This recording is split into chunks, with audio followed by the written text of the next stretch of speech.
I pledge allegiance to the flag of the United States of America and to the republic for which it stands, one nation, under God, indivisible, with liberty and justice for all. All right, so before we get to 1.03, I would like to extend a personal welcome to our new members on the board. I'm very excited to be working with all of you, and I know that you are very excited to be here. I would ask that the community also gives everybody a little bit of grace as they get adjusted to their new position. It is a little bit different, you know, once you're on here to sort of understand what goes on. So, you know, as they learn what we can and can't do, again, everybody's patience would be appreciated. With that, I'm very also excited to do the next item, which is 1.03, Board of Recognitions, Teacher of the Year and Support Staff of the Year. I would like to welcome all the guests that are here to support some of our most valuable resources, and away we go. So how do I do that? Okay, then Dr. Amber Phillips, if you would take it away. Like, please don't steal my thunder. I'm sorry. This actual annual recognition really aims at honoring our employees. We're super excited about honoring them because they go above and beyond their roles and they make a profound impact in our school community. So a part of our belief is that acknowledging them and the exceptional work that they do actually fosters a culture of appreciation and encouragement. So what we have before you is our support staff of the year and our teacher of the year nomination process. So more information is listed in the packet to understand how those individuals were first nominated and also receive the award for teacher of the year and support staff of the year. So again, I'm excited and I'd like to publicly recognize them. For some of those individuals are present tonight and some of them unfortunately were not able to be here. So for the individuals who are here, I would like for you to come up when I call your name, and so that the board and our community can acknowledge you. And then afterwards, I'd love for you to stay for a moment to take a couple of photos. So first, for our central office, staff member is Erin Jackson. She's the HR specialist. She is not present this evening. Our high school rep is Rob Smith. He's the permanent building sub for the high school. He is also not present. The middle school is John Malloy. He is the permanent building sub. Again, not present. From the elementary school, we have Lizzie Weger. She is our social and emotional interventionist. You can please come up.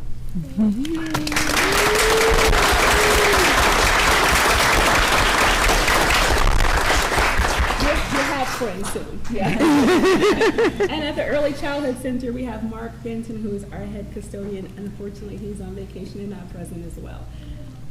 For Teacher of the Year, at the high school, we have Rich McCullum. Unfortunately, he's absent. He's at the state debate competition, so he's not present. From the middle school, we have Nicole Kinklar.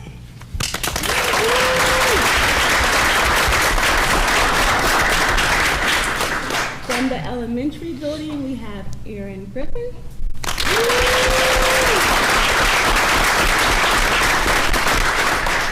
And from the Early Childhood Center, we have Brandon McCord.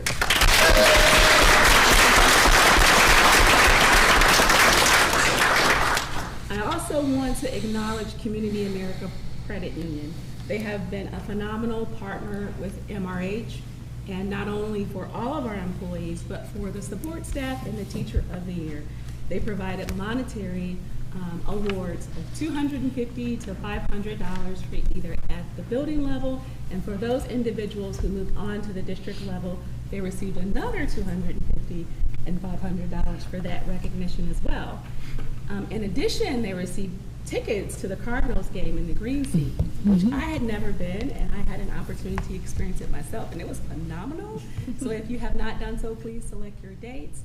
So if you don't mind, Mr. Rich, if we can get a picture of those individuals. Really? Okay. Why just me official? Oh. This is from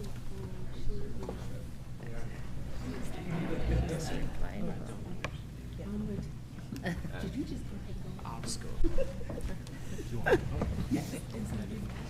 So that coat, we've got some great gifts for you. Our board president also wants to take a picture with you. And for Ms. Kinkar, she was also nominated and received the award for the District Teacher of the Year. So she has a trophy that our board president will present to you.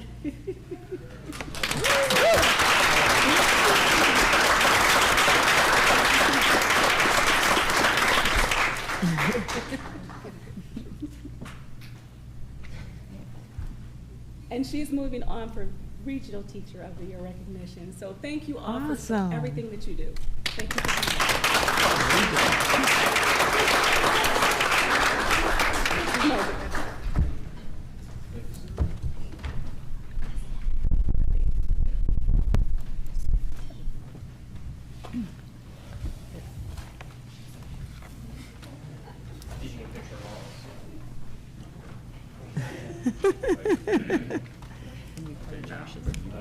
They can photo.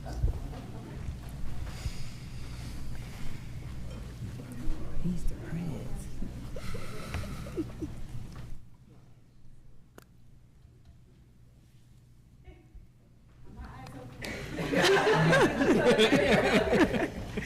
Congratulations.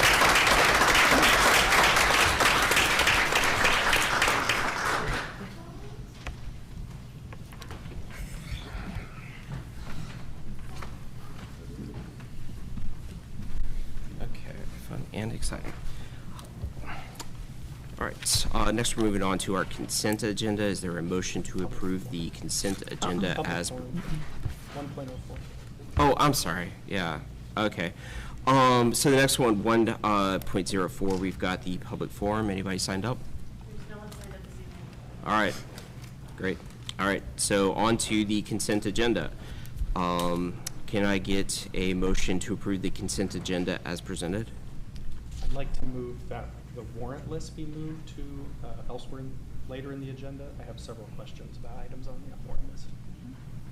Okay. Okay. All right, so can I have a motion to move the warrant list to the action items? Yes, so moved. I need a second. Second. All right, all in favor? Aye. Okay, all right, great. So now we are on to study items. We didn't actually approve the consent agenda. Oh, did we? Oh, so, all right, then the consent agenda is approved aside from the moving of. We have to actually vote on the consent Oh, agenda okay. as it exists now. Okay, so can we, now that we have moved the warrant list out of the consent agenda, can I have a motion to move? Can I have a motion to So approve? moved.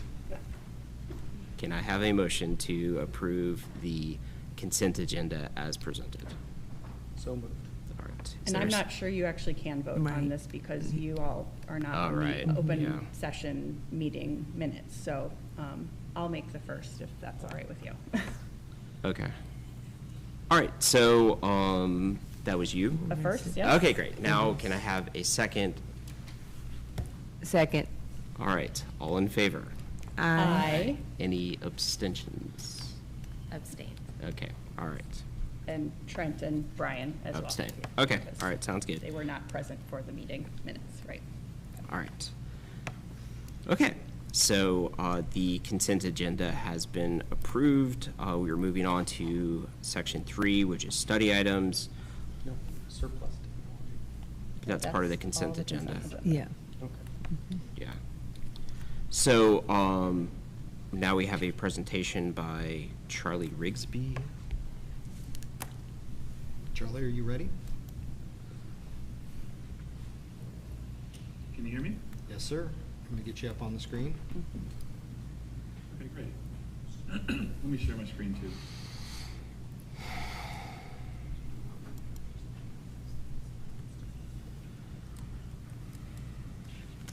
All right, sir, you are live and ready to go. Okay, sounds great. Well, first and foremost, thank you all so much for making time to take a look at Assembly and kind of see the governance software that we've built over the past 28 years. Again, my name is Charlie Rigby. And we are actually owned by the Georgia School Boards Association. So we've been, like I said, building this software for the past 28 years, trying to serve and support public school districts, not only in the state of Georgia, but around the country.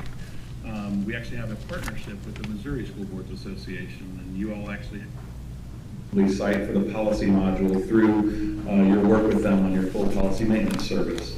The first module years ago that we started building was the policy module. That's intended to not only house your board policies, but allow you to collaborate and manage those policies in one location.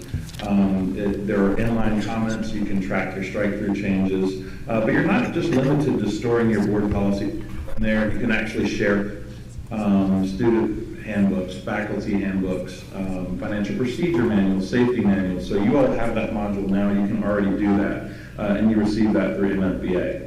After we built the policy module, we built a meetings module. That is intended to streamline the board meeting packet creation process. There's workflows built into it. It publishes the agenda and sends out notifications to all board members when it's ready to be reviewed. And you can actually track action items or tasks coming out of meetings as well. One of the great things that Assembly also offers is you're not limited on the number of users you have. So it can be used not only at the board level, but throughout the district. We also, in addition to having multiple policy types, you can have multiple meeting types. Starts out oftentimes at the board level, and then committee meetings, departmental meetings, even principals can use it for non-public meetings. Everything in Assembly is archived and searchable by keyword. After we actually built the meetings module, the next one we built was the planning module. I know you all may have a CSIP that's in place right now for the district, or maybe individual school improvement plans. And the reason we built the planning module was because a lot of folks wanted a place to not only house their plan, but also track and manage that plan as well. So I love the fact that we use it internally. I love the fact that before a board meeting, I can jump into our strategic plan and update and filter it by my name or my department. And then I'm only looking at the handful of items that apply to me. So that could very easily help school districts, because different departments or people can log in and they don't get distracted by what everybody else is doing. But more importantly, it makes your plan more of a living, breathing document. That was a big challenge for a lot of folks when they're putting their plan together. It would just sit there on the shelf and collect dust. So this makes it actionable. We also have an evaluation module that is intended for superintendent evaluations and board self-assessments. Whatever instrument you use can be loaded in there and easily sent out. Board members can complete the evaluation at their own pace. But one of the neat things, if you use more than one of the modules, is they all talk to each other and share data with each other. So with one click, you could pull in data from your strategic plan as evidence on an evaluation. Or on a meeting agenda, with one click, you could pull in a relevant policy so that it's right there at your fingertips, embedded on the meeting agenda item. And then we have two supplemental modules: a communications module that shares any sort of calendar information of important meeting dates with any of your stakeholders, news or resource links, and then a documents module. You do not need the documents module to house or attach documents to your agenda items. The reason we built this was folks wanted a repository or warehouse to store board or district-related information under the same roof. You can also set alerts on any files or folders, so anytime something's added, you can be notified. Or if any of your administrators want to be notified if somebody else changes a file that they created or edits it, you can receive notifications on that. So these are all things that most school boards are doing. We've just tried to allow them to be under one roof and all talk to each other and share data. So I oftentimes get asked how we're different from other solutions that are out there. And I'd say the reason is twofold. One, we are owned by GSBA, and we are mission-driven to serve public education. Literally our mission statement is to help school boards lead and govern effectively and operate efficiently. So we're philosophically wired a little bit differently than some solutions that are out there. But the second reason is that we can be a comprehensive solution for folks. It's very common that folks will start out using one or two of these assembly modules, but you can pick and choose what you need. So it's also common to see folks over time, as needed, they can grow into additional modules that all are in a nice ecosystem together. The entire platform is also fully mobile responsive and ADA compliant. I don't know if you've dealt with any sort of ADA compliance issues, but maybe you have someone in your district who's visually impaired that relies on a screen reader to consume web content. The platform is fully coded for that. And of course, like I said, it's mobile responsive. It'll work on any device. The first thing that we do when a customer starts using Assembly is we build you your own Assembly site. We've actually already built yours through MSBA and the partnership we have with them. But you can see it's totally customizable. You can list your board members out. I'm not logged into these sites right here, so I'm just viewing this as if I'm a member of the public. Columbia is listed out, some mission, vision, values. Some people will also put pictures of their board or upcoming meeting dates or strategic plan initiatives. This is actually your policy site right now. I don't know if you have had a chance to go in and look at your policies on Assembly, but your codification system's over here on the left. Your policies are over here. We're looking at the adopted versions of your policies right now. There's also a powerful and robust search capability, as I mentioned, throughout all of the modules. If we wanted to know, do a budget search, what policies do we have that concern our budget? You not only can search your site, but you can search other sites. So if I were to do a budget search for your site, you can see that there's several policies that come up that have that word, and it's going to highlight that word or phrase wherever it's found. So a lot of folks really like the ability to find things quickly. It also works in your meeting agendas, so it'll search whatever you type into your meetings, it'll search your minutes, but it'll also search what you've attached in supporting documents to your board meeting agendas. That search feature also works across the state, so you can see what other folks in your state, and across the country. So if we were to do that same search for budget, and search other folks in your state, and maybe you only care about seeing what folks that are in similar in student population size to you, you can filter by that. So if we were to do that, search other sites, all the above, it'll pull back, whoops, let me clear that up. Sorry about that. Search other sites, and filter by student population, sorry about that. Budget.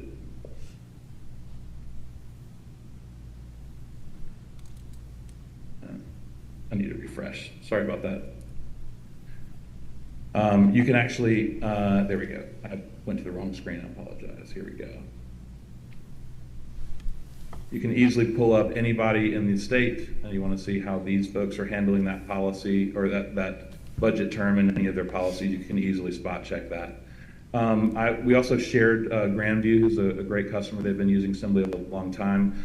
They also have posted to the public their parent and student handbooks. They have multiple plans, not only their CSIP, but they also have their overall, not only their overall CSIP, excuse me, they also have individual school improvement plans. They have multiple types of meetings that you can see here. You can filter by upcoming or previous meetings. You can jump straight to the minutes if they're published. And I actually opened up a meeting here as an example. They've put background information, supporting documents.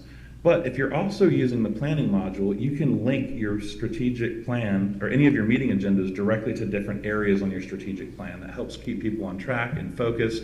And of course, there is an integration with the policy module as well. So with one click, it'll generate a PDF of that policy as of that exact moment in time and provide it right there at your fingertips. Some folks were linking to policies, but if 2 months from now, if you update that, it may be linking to a policy that was not in place if you've revised it as of the date of this historical meeting. So that's why we generate that PDF. The other thing that I'm now on a demo site where I'm kind of logged in. So if you were to look at the top of this, it tells you when the meeting's happening. If you live stream it, there's a Zoom integration with one click, or you can paste joining instructions. I just put a screenshot as your logo here. We do have a QR code integration, so if you have members of the public that attend your meetings, oftentimes folks will print out an outline of the agenda for people to pick up. You can also post this, and anyone with a smartphone can scan it, and it'll jump them straight to the public version of that meeting. I also like showing board members oftentimes are reviewing their meeting agendas electronically, and one of the features that you can turn on is the ability to write sticky notes. So you'll see this little yellow note here. And it's a way for you to jot notes to yourself to maybe jog your memory to ask a question electronically. Those are private notes. Those are tied to the individual user's login, so you're not violating any quorum rules or anything like that. But a lot of folks like the ability to kind of jot down a note to themselves and as they're reviewing the agenda. There is also a tasks capability within the meetings module. So you may have action items or tasks that come out of a meeting, and you can assign them to individuals, pick a due date, and then down here on the tasks tab on the left, It actually keeps track of all the tasks that you've generated from this meeting, and whoever you assign it to gets an immediate email with a link to that particular task.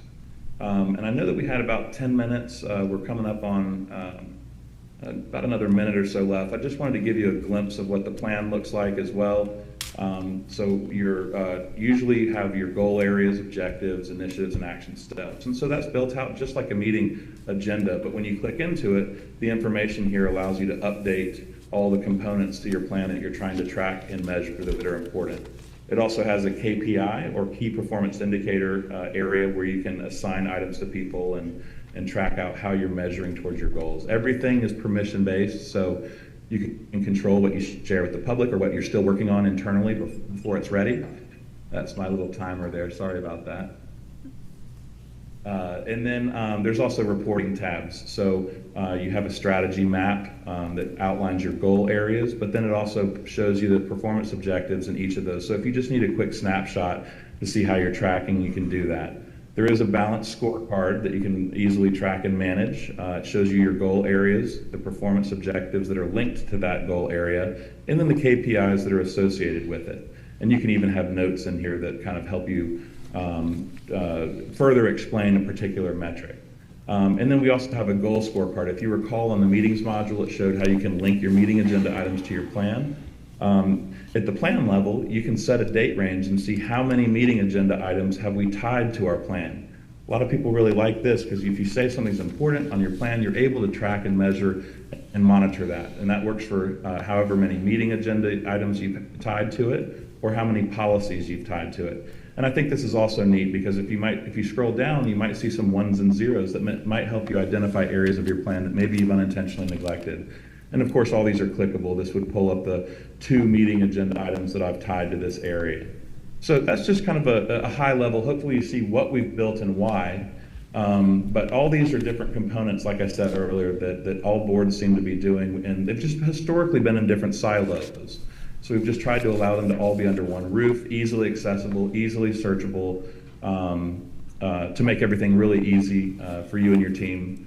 And tracking your progress, and you know, our job is to promote excellence in governance, and so that's the tools that we've tried to build. And so I wanted to ask if there's any questions that come up after walking through just a high level of this.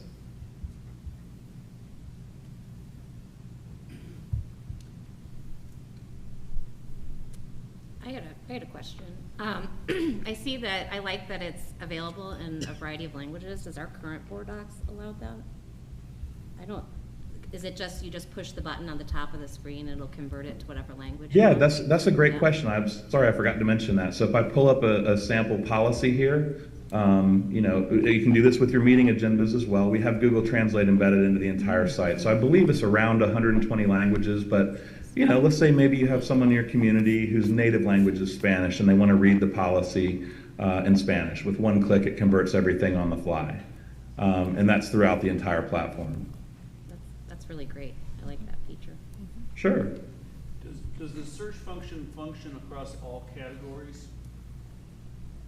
It does. So we're actually turning on we've revamped the search capability for the planning module. But yeah, you can search your meetings and your policies or communications or documents.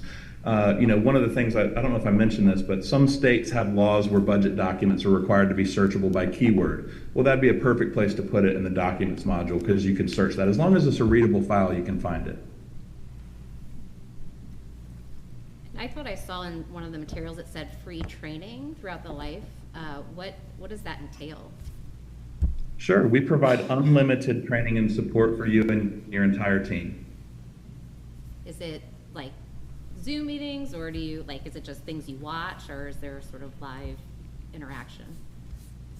Sure, yeah, so usually we just do the training through Zoom. If you have any questions, we also do pair you up with a primary point of contact for your initial onboarding and training. And that's typically for staff members and the administrators.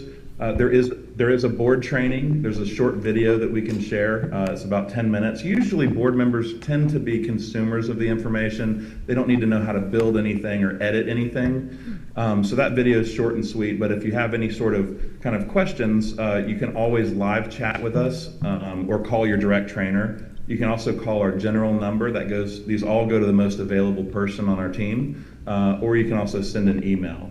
Also, everything is documented in video-based training and our knowledge base. So, we want to make sure you're able to have all the information you need in the way that you prefer to receive it.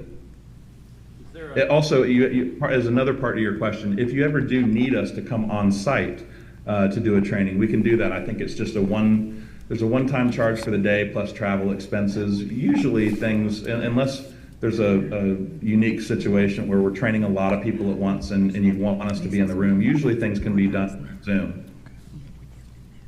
If you have a problem, is there a help desk type function where you can set up a ticket to fix the problem, or at least pass it up if it never gets solved? Yeah, absolutely. You can submit a ticket for if you have any sort of issue you're experiencing. And of course, we respond to that promptly. Is our district's plan to purchase the whole package? I see there's 15% discount purchasing the whole package, or are we looking at just pieces? We are looking at purchasing all of the package, particularly as it relates to the committee aspect. So currently, we do have to have the board committees, which are currently aligned to our strategic plan, posted so that they are accessible by community. So there are a multitude of options for us. Building principals can also use them for their building leadership team meetings, which also would include minutes and any other meetings that we host or hold. So we are currently looking at purchasing the full software. So thank you for asking. And how does the cost of this compare to what we're currently paying for docs? It's a slight increase. We're currently paying approximately $9,270 for board docs, which is going away. And so this actually aligns with the current direction. The cost currently, based on what we're looking at, is a little bit over $10,000.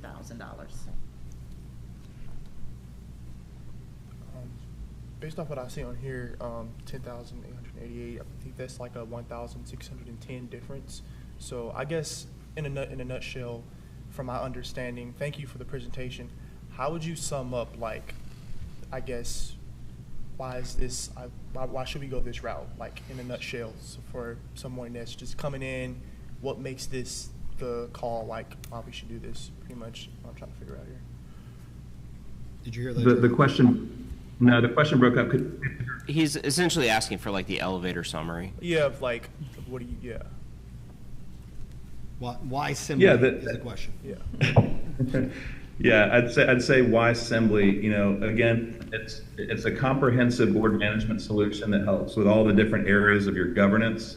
I believe I actually have, I think there was an attachment that does a really good job here on those core 4 modules of alignment. So when we're talking about that meetings module, the policy module, the planning module, and the evaluation module, those all tie in with your CSIP, your governance team, self-assessment, superintendent evaluations, accreditation, school improvement planning, having effective board meetings, managing your policies. So all that great governance work that you're doing, it allows you to pull all that under one roof. And of course, these modules, like I was saying, all share data and talk to each other.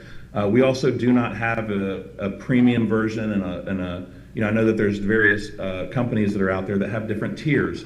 With us, everyone gets all the full throttle. Everyone gets all of the great governance tools. There's no different tiers. And we also encourage its use throughout the district, so you can have as many users as you want. We even have some districts that have 80 or 90 different types of meetings in there, each with their own audience, and they may have different administrators for those meetings. So when you log in, you only see the meetings that you're supposed to see. And so it gives you a lot of flexibility around that, but also powerful tools to help with your governance. Will using this help us save costs in anything else we're using? I think it will help us to be more efficient. Okay. So right now, we have certain agendas for the committee meetings in Google Docs, and it's serving its purpose. But as we continue to increase the level of service that we're providing to community and also communication, it's easier for them to go there and find the information. So while not necessarily eliminating costs, it does increase efficiency. Another question I often get is if we are moving over to Assembly, can we pull our old data in there? And the answer is yes. We've done that before. We just want to take a look at the data, but we've done a number of those over time. Thank you so much for the presentation. I will type up the questions that were posed, and we will send those to you. So if you can actually send back responses so that we can provide the information to the board.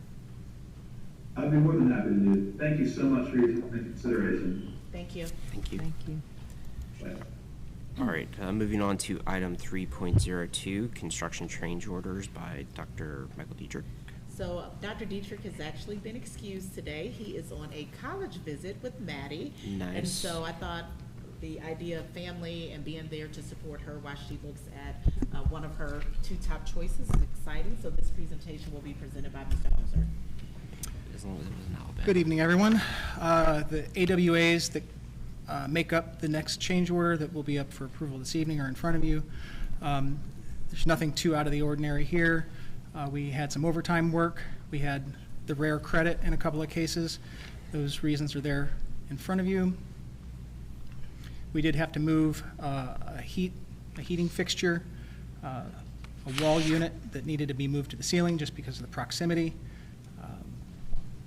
Maplewood had some additional constraints and requirements when it came to the asphalt overlay out on Lohmeyer here, so that did cost us some additional money. So this is capturing that.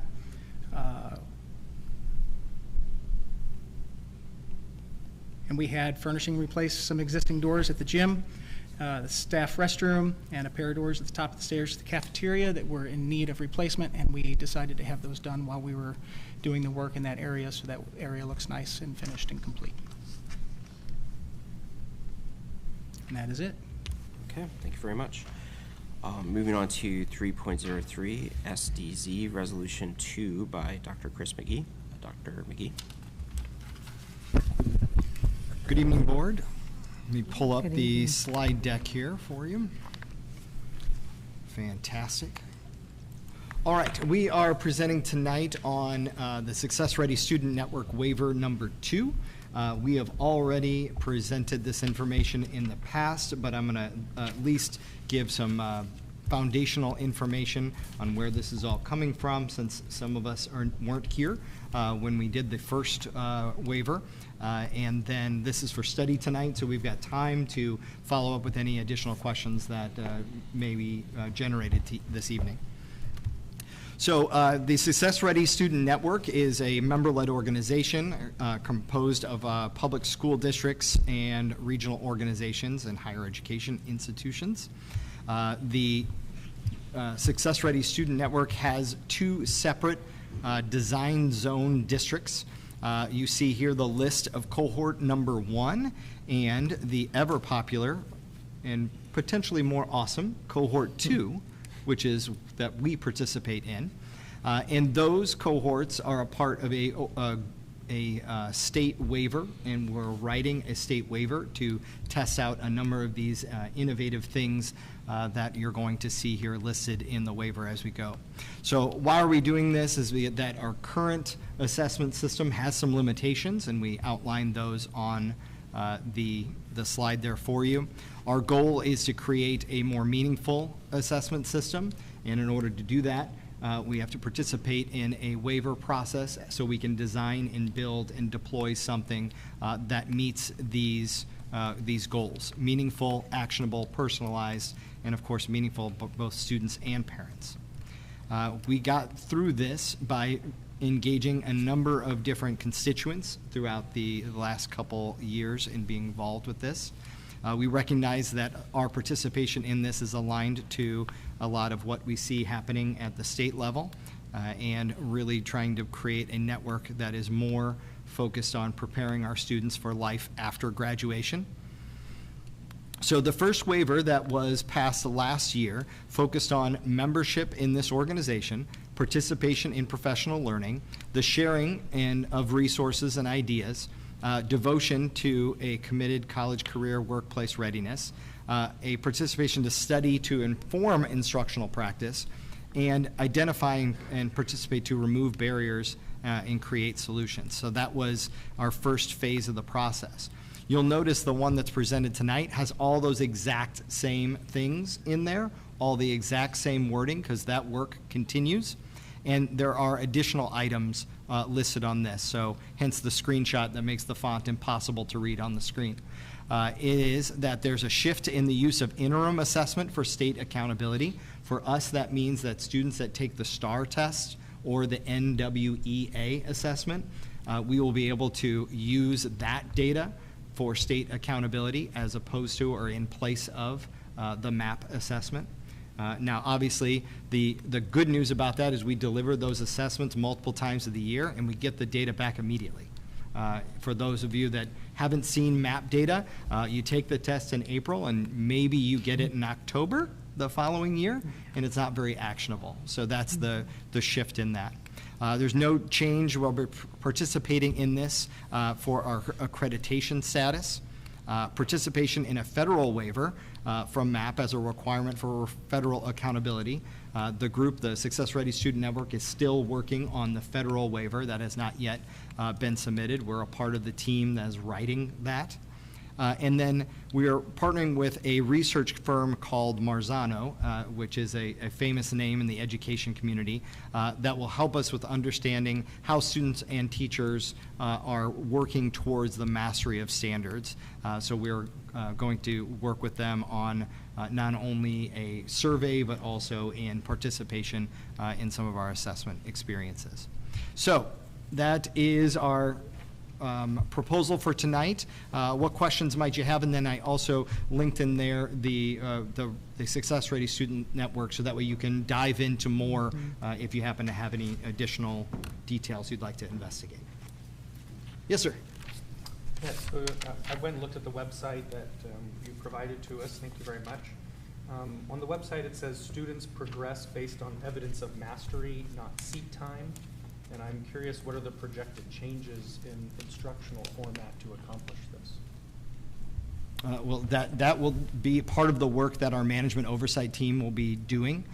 So that's why we've got for our students and the specific item related to personalized competency-based education. So I don't want to put any conjecture out what it might look like.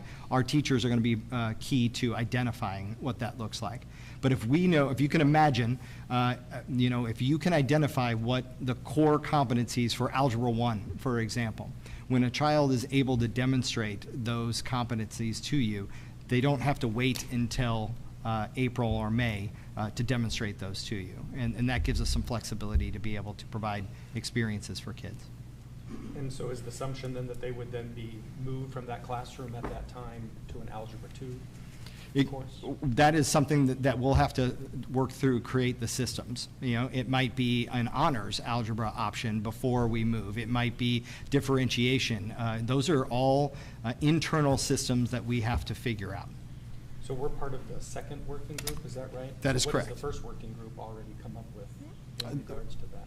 So they've submitted their state waiver and were approved and are currently building all of those systems. Okay. They haven't so we solved. Have access to any of that? Yes, yes.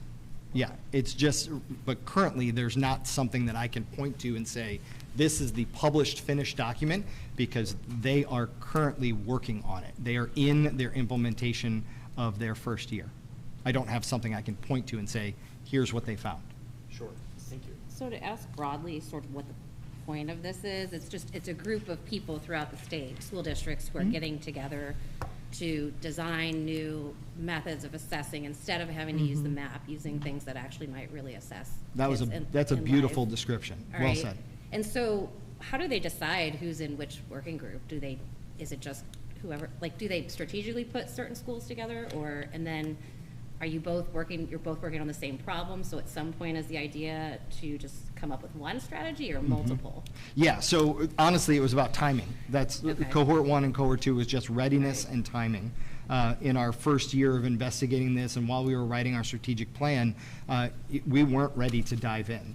And once we saw the strategic planning committee come up with some of these same concepts that we see published in that document, it made sense for us to start participating and really leaning into that conversation regionally.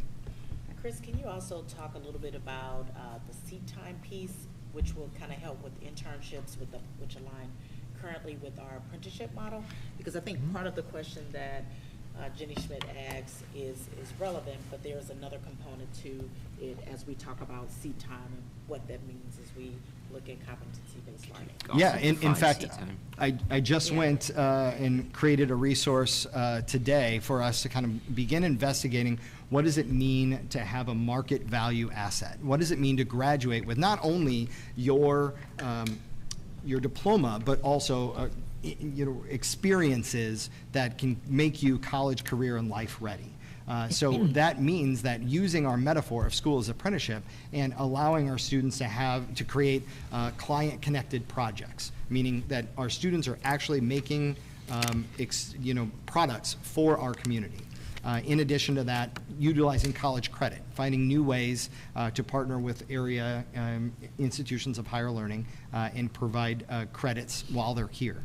And then also, in addition to that, the internship concept. So if a student goes off campus or even potentially on campus, maybe to our ECC or even here locally, we can award credit via competency. They've demonstrated that they can do X, Y, and Z because we've outlined these are the competencies that we want to see students demonstrate. Then we're able to award that competency in a new and creative way.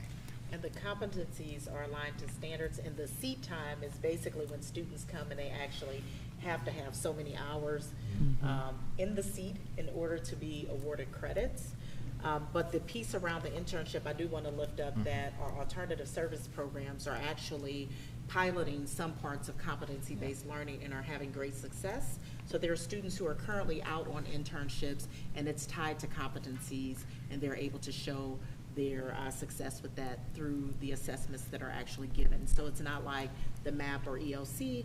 They can actually create a product that's still aligned to the standards that shows mastery, and the students are excited about it. So it's great work that Chris and his department are doing as we move forward to realize some parts of our strategic plan. Yes, sir. So is there any change in the year-over-year assessment or our ability to compare assessments with grades as we move through? So MAP was sort of the standard for a long period of time. I noticed that you had something up there about an interim assessment. I mean, are you going to, does that mean that we're going to be switching over to a new type of assessment, and then how do we compare that back to the old one? Yeah, so currently we use both the STAR and the NWEA, and I always say that wrong, so I have to slow myself down before I say those letters altogether. Well, those fall under the umbrella of MAP. Though they fall under the umbrella of the interim, if you will, the mid-flight, if you will, show that's happening when a student is in the classroom. So that's what the shift is like the MAP still being administered because that's a federal requirement. But the accountability and the commitment to that work is using the STAR as well as the NWEA assessment as our interim. And yes, in the future, we are collaborating with a number of group of people to make a better assessment that can be used over time to be able to create that. Now, I will also say that both the STAR and the NWEA assessment give MAP predictive scores. So we can use a NWEA score to project performance on not only the MAP, but also the ACT. And those are good resources to be able to use.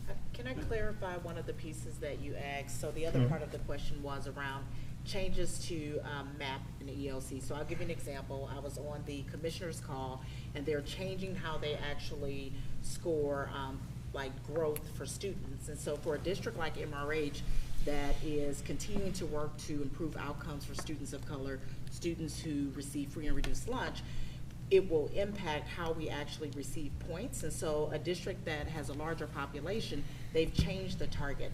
And so when you ask, can you compare year after year, you can't.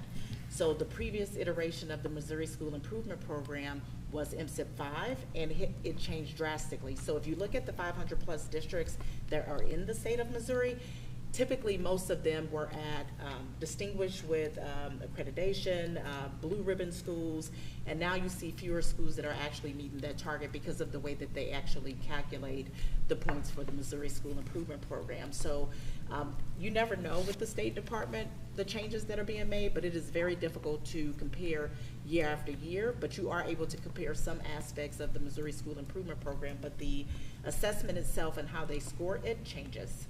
Yeah, I'm just getting at, if you keep changing the assessment, it's pretty much impossible to compare anything year over year. If you tell Desi that, I would be greatly appreciative, because it's not us changing that. Well, it's- that yeah. just means that we need some sort of other independent standard that is not being administered by the state, so that you can compare year over year and have our own numbers. We do have that. Dr. McGee mentioned the STAR assessment, which is considered a local assessment, and also NWEA. So those are our local assessments, and if you have seen in previous presentations done by the building principals, they have actually, and they will be coming back to the board to show their end of year assessments, but they do show a beginning point of where their assessment data are, and then they also do another presentation at the end to show how their data moves based on the goals that they've established. So you heard a little bit about the strategic plan for the district. Each of the schools actually have building school improvement plans. Those also have goals, and it's tied to the local assessments. So we've been using the same assessments year over year. The only assessment that's new, because the high school did not have an assessment, a local assessment, we added NWEA, but those assessments have been constant for the last 3 years. And then my last question, at least for me, is, does this produce any changes in staff time or money that is going to be committed to join this new SDZ versus there's another name for the other group, which I can't remember the acronym for? Yeah, no, there is no change, because really, honestly, we're already participating in the SDZ. So you just shift over. So all we're doing is we're presenting the waiver, and that will be for action in May. So we would like for you to continue to allow us to do that, and that's part of signing on to this when you act on it next month. I have a follow-up. Earlier I was under the impression that we're going to discontinue the map because we're going to move to these other assessments, or we're looking to plan a new assessment. Is that correct? So the map would eventually go away, and we're going to use these interim assessments until this SDZ working group produces something new? Is that as much as I'd like to be able to predict that, I think that is the hope, but we're not there yet because the map is a federal accountability requirement. So the waiver is for... Correct. So if we get to participate, so imagine it like a cascading set of permissions. You allow us to participate in the SDZ, then we write the state waiver. Once the state waiver is passed, we participate in the federal waiver, and then we petition that to the federal Department of Education as a group, a statewide group. And I can have additional information included in the board note around SDZ. The first cohort actually still has to take the map test, but it pauses their data. So the information that Dr. McGee is sharing is that they are still working through it, and it's the state's aggressive approach to realizing that all students don't learn the same, and so the assessments that they give do not demonstrate learning. And again, our current alternative ed program has demonstrated that for us, and we've seen a great deal of results. I think last year they participated in 18% of the students who graduated, and then the year before 15%. So great work to be done, and I'm excited about it. But the alternative program is for high school students. It's not below that. Is that right? Correct. Correct. So we're still sticking with the main program, the seat time, if you will, program for ECC elementary and middle school. So seat time is not necessarily a program. So seat time is a requirement from the Department of Elementary and Secondary Education. So that's currently what they use. So we're not changing anything. And so there's a spectrum when you think about vertical articulation. So it looks different in each space. And so that's why we're aligning it to our metaphor work. And so it fits nicely at the high school because of the apprenticeship model. But a great deal of that is internship. So for example, if a student is interested in making apples or planting apples, they can go and work at one of the local nurseries or places that actually do that. And then the teacher works with them to actually identify opportunities. So they can write an argumentative piece, which is a requirement at the high school level, and that can be tied to the work. Why is this apple, the Honeycrisp, better than the Granny apple?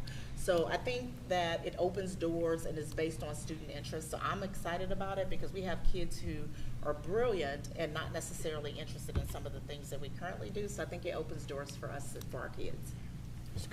Again, at the high school level, right? Well, it actually is all the way down. So seat time, when we talk about competency-based learning, so this is what this is rooted in, but we can add some additional information in the board note to further understanding for the new members of the board. Okay, yeah, I'm just saying that the website for the organization says students progress based on evidence of mastery, not seat time. Well, Right, if they're talking about the high school, if you think of it this way, like a middle schooler can't go on an internship. Yeah. So you've got to have them Right. in the building. So, you know, I would think about it in terms of you know, they're going to have to meet certain thresholds before they're allowed off campus.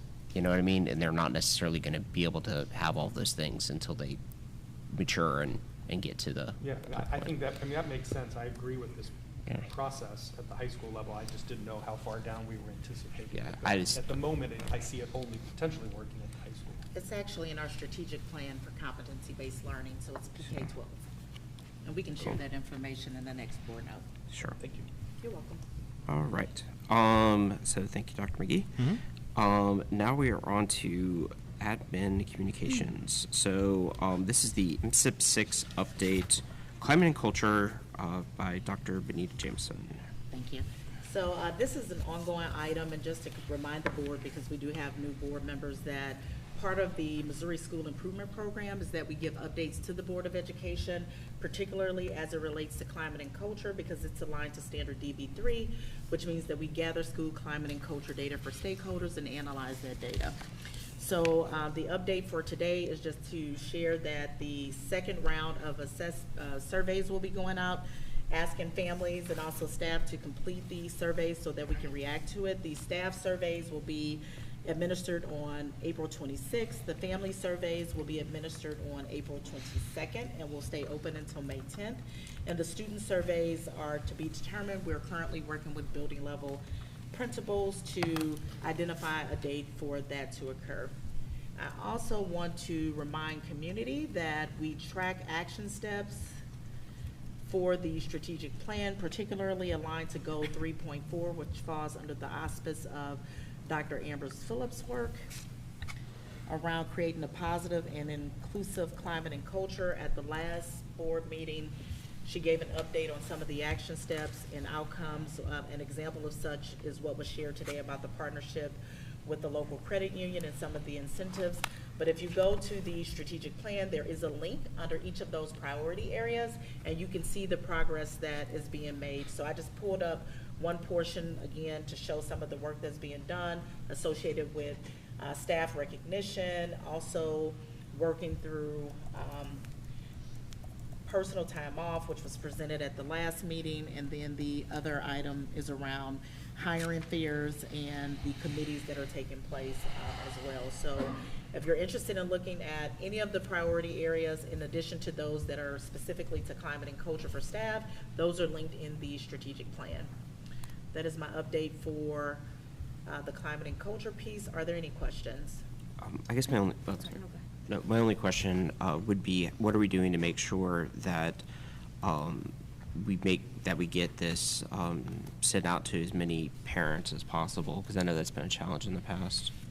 That is an excellent question. We still have the same families participating. We talked before initially about sending flyers home to some of our families of color in a paper copy because the participation rate is lower for that group of families, in addition to building in the time for these surveys to be completed during work time. So one of the adjustments that Dr. McGee implemented for this next administration is that all surveys, one of the other surveys that need to be completed is related to the previous item, but they will take them during the workday and be allotted time to be able to do that. And the goal is to review the information. Now that we're meeting with the association, we're starting a little bit earlier. Monthly, we added on the agenda a monthly conversation around climate and culture. And we rooted the last meeting in a conversation around an article that I shared with them that my cabinet and also previously teacher leader group have been reading around whose responsibility it is to improve culture. And it's not just upper management. It talks about the role of the board, the role of middle management, and those individuals who support. So everyone has a homework assignment. The work is to begin to have conversations about how do our core values of belonging, integrity, inspiration, courage, and success fit into this idea of culture, and then what does it look like from an accountability standpoint regarding when we see members of our team, our community, not upholding the culture that we say we value. So that is preliminary work. We did begin that conversation with the association at our last check-in point, which is a part of the CBA agreement. So these are required by the state, so I'm Yes. understanding, do they provide them or do we design them ourselves? We do not design these. I think the first year, because our strategic plan had not been updated, I purposefully did a switch and used the state's tool. It was not the best tool. It was very difficult to read, and it took I remember that forever one, yeah. to get the data back. Okay. And so we, a team of teachers and staff working with Vince Estrada and also our MTSS coordinator, Lauren Weisler, they did some work. They used the honeycomb tool to identify like the lift to actually administer the survey, the cost, and then they actually identified what those items were. And he did do a presentation on that to community as well. So this tool is actually created by the University of Missouri-Columbia and is used by several other districts within the region. And the data is kind of dropped in based on what the state requires, like sense of belonging and things of that nature. So the state requires that we do it once a year. As a district, we decided to do it twice a year as a means to see if we've moved the needle from the beginning of the year to the end, and then that gives us data to react to, in addition to some of Dr. Ambrose Phillips' chat and choose with new staff and some of the other things that we're doing. And are all three, are they anonymous, or can you be anonymous, or? So the parent surveys, we don't get information, so I don't know who do those surveys. So Okay. these are surveys that are actually pushed out, and then the team actually comes out in a spreadsheet. Okay. And so I don't know who completes it. We just react to the information that's in there. That's for the parent ones? Well, for all of them, All of parents, them, all of them. students. Okay, So I know sure. a big one for students is a sense of belonging. Yeah. Particularly our students who identify as LGBTQIA, so we have more work to do around that. So the data that we get is good data. One of the things we need to continue to look at is how do we continue to give voice from students, and I would say the PAL board is starting to do some of that. So I'm super excited about the work that they're doing to bring in more student voice. Thank you for that. All right, thank you very much. So I have a question. Oh, sorry, go on. So am I correct that this climate culture survey data, it was presented to the board at April meeting last year, is that right? That is not correct. That's the data before, so we did a fall presentation for the data, and Vince Estrada actually presented that, and I can send you the link to that presentation. And then once we administer it again, it will come back. And so as a district, we do it twice a year. The state requires once a year. We do a fall and spring administration. The spring administration has not occurred. So the dates that I just shared are the dates for the spring administration, since the May date is the closing window for a family survey, and given my team time to actually disaggregate the data to create action plans, that information would probably come to the board in June. So it's presented to the board twice. Okay, but last year at the April meeting, there was a climate culture survey report presented. What was the difference between that report and what you're doing then? So that was the DESI report, and so as I mentioned before, that tool was not necessarily the best tool. So it took us weeks to get the data back, and the format by which the data was actually shared was not user-friendly. And we found that that tool, and even from feedback from families and the community, said it wasn't the best tool. So we devised and developed a team to actually review some other tools to actually select from. So we did. So since the state changed to M-6, and this is a requirement, so we did present the data. It is a requirement from the State Department as a part of M-6 to share the data. So not only publicly, but you also have to share it at the school level and then also with community. So we do share that information, but that survey is completely different. If you want a copy of that, I can share that too. Okay, so there won't be a way to compare the data collected in the climate and culture survey in April 2022. Correct. With this report. Correct, because the community was very clear that that data and the survey itself was not a good tool. And I think I mentioned during that meeting that it was not the best tool. The turnaround to get the data back was laborious. It took my team a long time to actually review and extrapolate out the pieces. So it wasn't the best tool, but you will be able to compare the tool that was actually administered in fall to the one that's actually going to be administered in April. So there will be an apples to apple comparison there. Thank you. You're welcome. Okay, thanks. So now we have a staffing update by Dr. Shonda Ambers-Phillips. Thank you. Dr. McGee will get that going for me. So thank you. I am bringing a staffing update for the 23-24 school year. Think about what year we're in. So this is a staffing update at a glance. And so on this first slide, you'll see currently this is data that is a snapshot ending on April 15th. And so that data is, again, it's moving target, so it will continue to change. Movement will occur as people either we hire new individuals in, or if individuals resign after this date. So just, this is a moment at a glance. Currently, it lets you know for the 23-24 school year how many teachers we have. This is certified staff, and so for the purpose of this report, we are identified teachers as classroom teachers, counselors, librarians, our coaches, individuals who have direct contact with students are the individuals we pulled as a part of this board presentation. We currently have to date 129.86. The reason why that doesn't necessarily round out to an even number is because some of our staff members are employed in a part-time capacity, either 0.66 or maybe they are a full-time FTE, but it's split in different ways. They might have a teaching load where they're only teaching one course, and so that's 0.2, and so it adds up in different ways, but currently that is the total. Resignations, we have 12.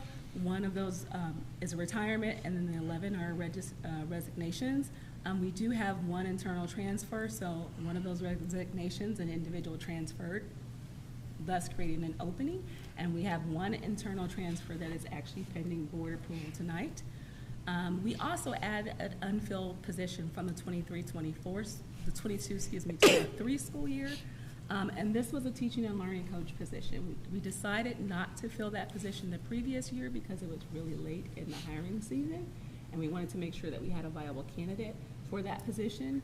Additionally, in meeting with the building administrators, there was also a change in the full-time FTE of the assistant principal at the middle school, which would split between both the middle and the high school. And there was a desire to see how that change actually played out first before actually filling this position. So it was both of those things which actually contributed to us actually holding off on hiring for that position and hiring for that this year. So we have filled that position as well. And then we currently have 9 positions that are still unfilled. Some of those interviews are underway, and there are recommendations that are being brought to the board this evening in executive section. The next slide is 22-23. So again, the staffing number changed slightly, 128.06. There are 21 resignations, 4 retirements out of that 21, 21 individuals leaving, 4 retirement and 7 are resignations, and then 1 internal transfer. And then again, I spoke about that one position that we did not fill, which was the middle school teaching and learning coach. On the next slide, 21-22, looking at the certified teachers, you see it's 126.49. In terms of resignations or retirements, there were 16. 1 was a retirement and 15 were resignations, and there were no internal transfers that year, and all of the positions were filled. So the next slide is the 3-year retention rate. So you can see from 21-22, 16 individuals, 126.49, 22-23, 21 individuals out of the 128.06, and then on 23-24, 12 out of the 129.86. And so That is my presentation for this evening. Do you have any questions that I might be able to answer for you? Before we ask questions, I just want to remind everybody that we're not allowed to, or the administration is going to be allowed to answer any specifics about any particular teacher moving. You know, we can answer general questions, but it won't be anything regarding personnel. What's the time frame for the current academic year, which teachers indicate resignation or retirement? How late in the academic year do they have that option? Probationary teachers, that time frame has already passed. For individuals who are tenured, who have a contract, that would be June 1. Okay. And then they can resign after that date, but there are financial penalties. Correct. Thank you. I just had sort of a general question, comment. It would. Oh, no, you're fine. So I am not well versed in the types of staff, how they're distinguished. So I didn't know if it would be possible, if it's not too much of a difficulty, when we're like identifying certified staff, just have like a little footnote to say who's included in that. Just, I think if I don't understand, I'm sure a lot of people in the public won't know, so it's easier to understand when we're looking at data who exactly we're talking about. Like you identified it for us tonight. Yeah, it just says who we're talking about. I think that would be easier, I know for me and maybe people in the community. And then also, if it's not too hard, just when we're talking about like, we use numbers of people, but if we could also identify sort of like what the percentage that is of our total staff, I think that's a helpful sort of tool to understand. So having both the number and the percentage, if possible. Sure. So the percentage of staff, or the like when we're talking about how many, so for instance, like on the first slide, it said 12 out of 129.86. I did like a total, and then what was just because of resignations. Yeah, or even just on that last slide. And Dr. Ambers Phillips, sorry, before you go there, we have been presenting that data with percentages, and it is reported by DESE as percentages, and the feedback has been that because many of the buildings have different, numbers of staff, that it's actually more transparent to present it in this way because, Oh, I just meant both. Yeah. Like under the number, put what 16 out of 126.49 okay. Not like identifying different people. I definitely was asked not to present it in a percentage. Oh, okay. But 21, 22, that would be 20%. I mean, I figured it out, so I just thought it was just easier than having to go through and figure it out if it was just there, but that's Currently fine. It isn't. Okay. Yeah. And this matches the report that we will make to DESE that is reported as percentages on DESE's website, right? And again, all this information is on board docs. Just a follow-up to, I actually had to send an email to DESE because the way that we internally look at staffing, so for example, we have a staff member who is, we have several staff members who are certified, who are in support staff roles. And so when we actually were pulling the data, we were counting those certified staff members, even though they don't have a particular teaching role. So they actually gave us the information in regards to how they actually calculated. So that's why you see the information that's being reported. So DESE actually uses a 3-year average. They don't report a 1-year average. They never have done a 1-year average.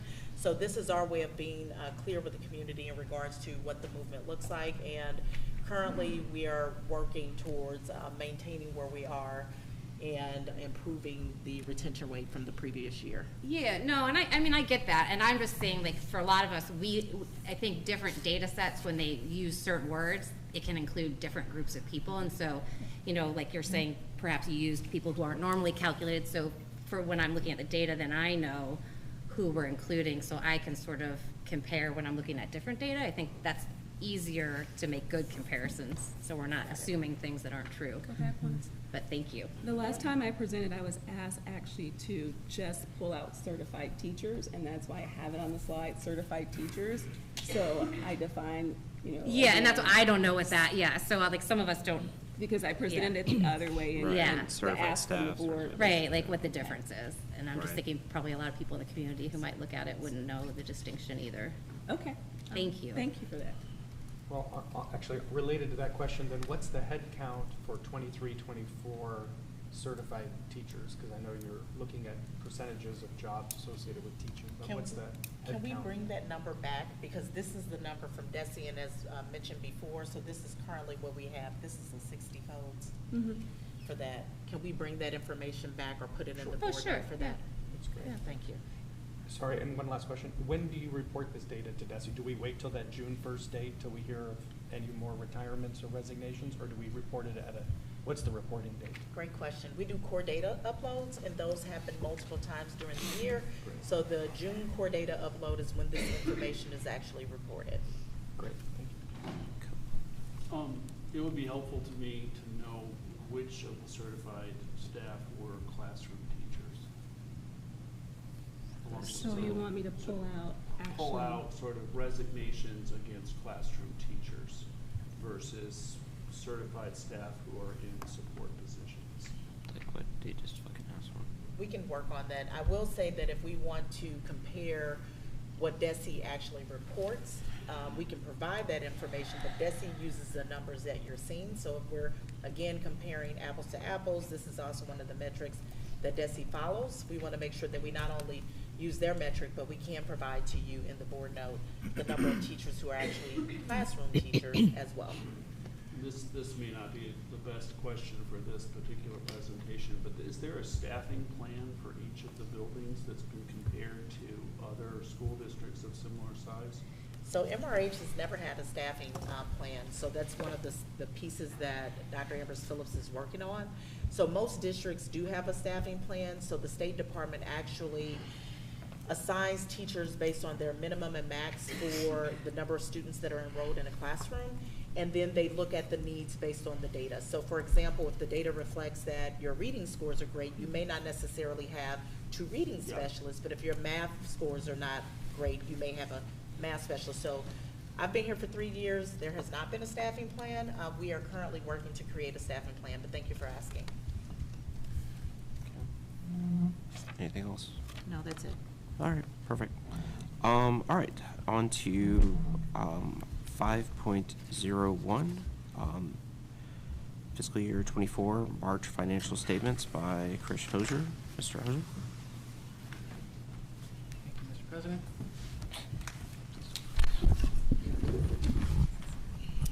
Thank you, Dr. McGee. Okay, before we jump into the summary of the financials, we'll just touch on a couple of the audit items as an update. So on the finding itself, we did bring a budget amendment last month. There will be others forthcoming, at least 2.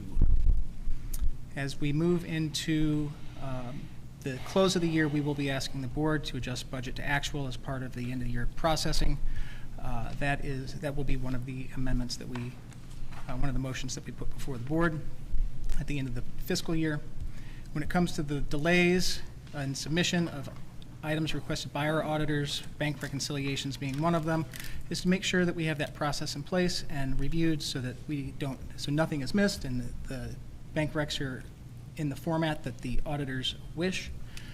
We've also hired an accounting consultant, so we've not had an accountant since the end of November. We've been interviewing. The pool has been quite shallow. It's been extraordinarily difficult to find people that are willing to come do this work. It's even more difficult to find people that are willing to come do this work that are familiar with school accounting, because it is a different beast all in and of itself. We do have an interview tomorrow, in fact. So we will continue pushing those out to all of our available forums and hope that we can attract and hopefully retain a qualified accountant. So when it comes to data accuracy, those were really in just a couple of places. So when it comes to those data submitted in the ASBR, the Annual Secretary of the Board Report, we've asked the folks responsible for those data to ensure that those are in great shape and that we've explored the year-over-year variances. We understand now the thresholds that the auditors are looking for each of these, anywhere from 2 to 5%, depending on the topic. We're going to explain those in advance so that the auditors don't even have to ask us the questions. They have the answers before them, and this is an attempt to streamline and make more efficient the process of the audit in general. When it comes to the CFA, or the Schedule of Expenditures of Federal Awards, we discussed this last month, but I actually am meeting with her tomorrow to review the status of all of our federal and local, well, all of our grants, really all 34 of them, I believe we are up to now.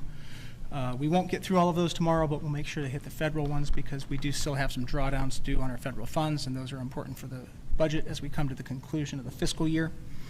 And also populating the grants module, that is pending. Unfortunately, we are in the most busy time of the year, and the module is in development, but it is not complete. So we'll still be working on that, and we'll get that done as soon as we can. It'll be an interesting tool and a good tool for us to use that's based in our accounting system that we'll be able to pull out reports specific to individual grants. Okay. Any questions? Oh, you did? I'm sorry. Oh, I got some more. Go for it. So we always like to point out here that 84% of our revenues are derived from local sources, not the least of which is our local tax revenue, but also our fee-based services, both our food service program, school nutrition program. I need to get in the habit of saying it that way because breakfast is also included in that, and our preschool and Discover Club, which is our before and after care. Our revenue was right around $20.2 million, or 76% of the budget. It is lower. That was anticipated at this point in the year. As per usual, this is a reassessment year, and the number of protests are up. Ours are actually up. I don't have the number right in front of me, but ours are up less than some other districts. Some are up even 50 to 75, even higher percentages. So we have heard from our county collector that the impounded protested taxes that were paid under protest will be released with the regular May disbursement. So they've made us wait all the way up until the end of June, and it gets pretty nerve-wracking as we're coming up to the end of the fiscal, and we haven't received that large chunk of revenue. So we'll be expecting that here in the next couple of weeks. Insurance claims reimbursements, the way DESI asks us to record those, we record the expenses against the revenue, so it does skew the revenue number slightly. 76% of our expenditures are related to salary and benefits. This number varies from year to year, but it is usually right around anywhere from 75 to 78%, just depending on the year. Salaries and benefits are tracking as we would expect through March at 65.5%. and 66.7% respectively. This is one of the most intricate portions of our budget, so it's always heartening to see at this point in the year as things are tracking. I actually reviewed them for a couple hours last night, and we are looking in pretty good shape here. So purchase services through February are about $2.2 million, or roughly 65% of the budget, higher than other year, more than likely related to timing. There's really not all that much different happening on the purchase service side of the budget this year as there was last year, last year, excuse me. Supplies are right at 60% and lower compared to 66% last year. Capital outlay is about 77%, and it is tracking as we would expect through March and comparable to other years, reminding that we did have a large capital expense as we restored the high school, middle school gym roof. That was a little over $300,000, so that did take a chunk out of our capital expenses for this year, but that's a whole lot cheaper than replacing that gym floor. Every time that it rains, it was leaking, it was a problem. So we're happy to have that roof restored. Overall, we're about $18.3 million, roughly 66% of the budget, comparable to the prior year through March. Here's the look at the ending fund balance as currently budgeted at 36%. Do you have any questions? Mr. Matz. Yeah, thank you. I have a few questions about some items, and just obviously it's just some of it just because I'm new, that it won't take long. On the support services, can you just tell me a little bit more, the 2114 pupil accounting services, 2213 instructional staff development, 2311 Board of Education, which by the way education is misspelled there, 2562 food services. Could you just say a little bit more about each of those and what constitutes those numbers? So you'll understand if I don't have all of that information in front of me. I'm happy to sit down and go through those things with you at a point in time. of our mutual choosing. Is the food services, is that Chartwell? Yes. Okay. Is this? It's, does that constitute- so let me qualify that. So yes, one of the largest purchase services we have is Chartwell's. Correct. But if you're looking at the expenses, we also have salaries and benefits for the MRH employees that were retained as a result of our conversion to Chartwell's. Okay, because the conversion happened somewhere mid-year, is that right? It happened last year, was our first year with Chartwell's, but our strategy, we had been having trouble attracting and retaining food service employees as well. This is a general theme across the district and I think across most industries. But we also have some very dedicated long-term employees of our school nutrition program that we did not feel was appropriate to release them from their positions. So we're holding on as long as they would like to remain with us and replacing them through attrition with Chartwell's employees. Can I ask, Mr. Metz, I know that we typically send and release the board agenda and ask for board members to submit the questions in advance to allow Mr. Hoser to be prepared to answer those questions so that the community can actually consume those. So if you could email the questions, I can ensure that Mr. Hoser is prepared to. I'm certainly happy to send questions in. Okay. I wasn't on the board up until today, so I'm not able to send questions in to request information. I think I sent that email I did request out. a meeting with one of your staff, and I was told no. So I do feel I had to wait until this meeting, but I'm happy to send questions in advance. I do think I sent the email to all of the board members saying that the. But also, this meeting is the board's meeting, and we are permitted to ask any question we want. Sure. Okay. Yeah, but I don't like being told I can't ask questions. You're not being told you can't ask questions. What you're being told is that in order to answer your questions in an efficient manner, we need to know them ahead of time, okay?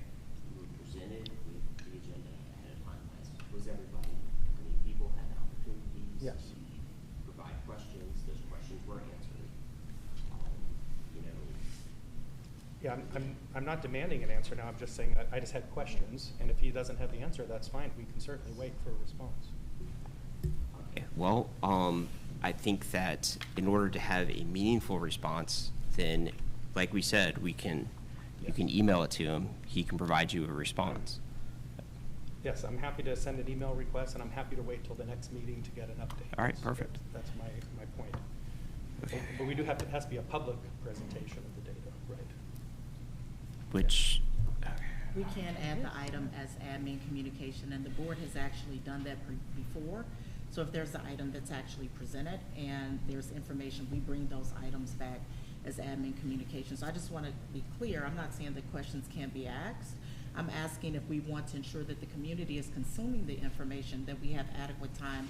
We did receive a large number of questions for those individuals who reviewed the agenda and also shared out the questions to the full board to review the responses from members of my team. So I'm just asking that we have enough time to actually prepare for the questions as also aligned in our board protocols. Right, yeah, anyway, okay, I think we're in agreement. The other question I have is, can we receive, again, the next meeting, a summary sheet, a spreadsheet listing all the bonds currently outstanding, both the date that they started, the date that they're due, the value of the bond sold at this Those are all contained within the budget document that's available online. So in The bond schedule. In the bond issue funds here we have 2022, 2023, 2024. So this is the entirety of the list of the bonds? I'm sorry, what? I'm not looking at the document that you're looking at, but I do know that one of the components of our budget every year is the debt service schedule. Okay. I'm sorry, I just didn't see it in here. Perhaps I missed it. Were you asking for an up-to-date schedule, or? Yeah, an up-to-date schedule, yeah. That- Was it in a that would be previous meeting? up-to-date Is it for the possible? last budget? So which I think it's I mean, as I look at the role of the duty of treasurer, I'm the custodian of the bonds. So I'm trying to get a list of the bonds, that's all.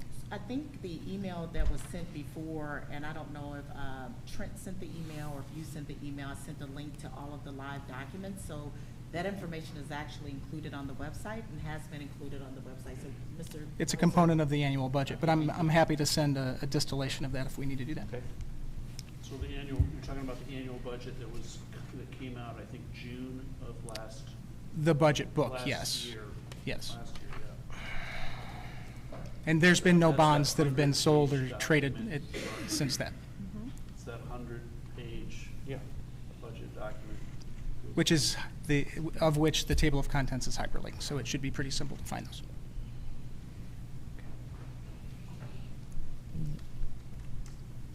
Okay. All right.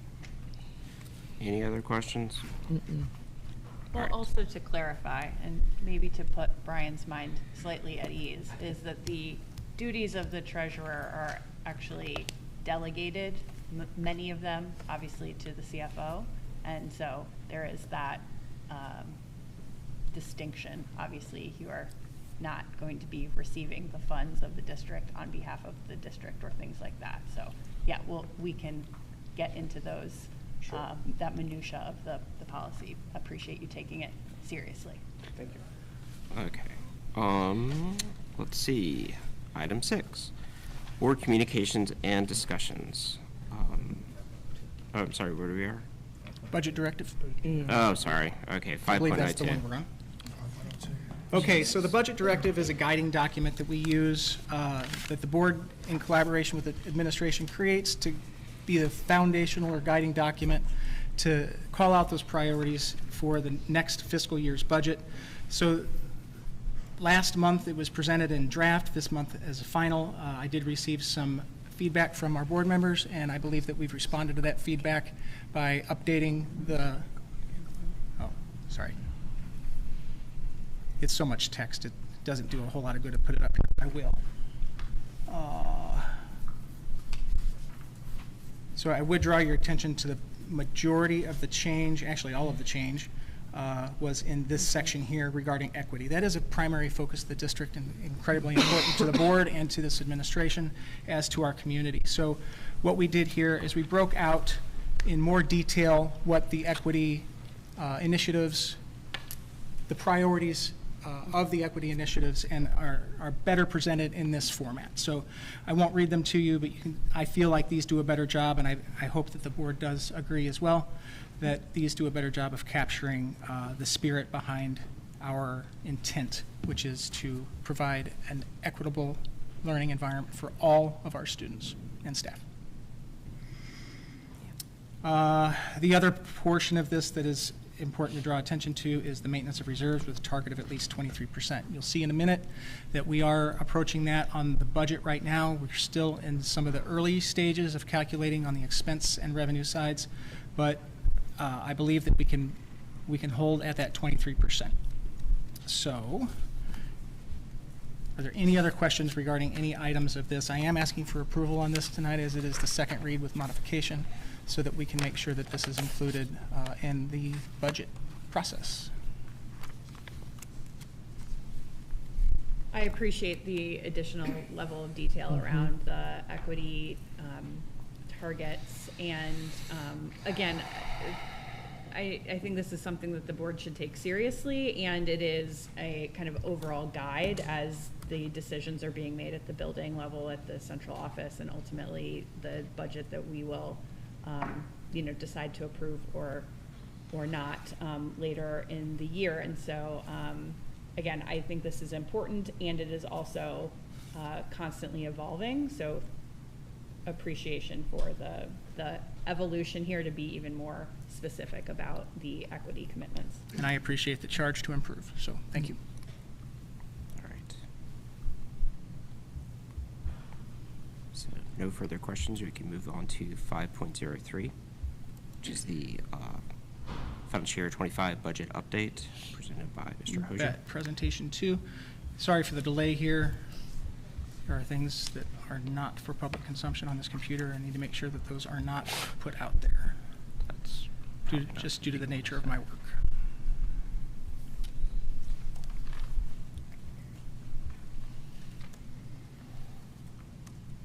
Okay, here we go. So we are moving into a non-reassessment year, so the numbers that we get from the county are a little bit different than those that we receive in anticipation of an assessment year. So if we were to use the data that I have available currently, this is what our tax rates would look like, net of debt service, residential. I won't read these numbers to you, you have them before you, but these are the numbers. They are up slightly, but understand that the Hancock Amendment does dictate the ebb and the flow, or the up and the down of the of the tax rates to the assessed valuation. So there was a decline in assessed valuation between when bills were issued, tax bills were issued, and our December 31 update. So that is the numbers I use.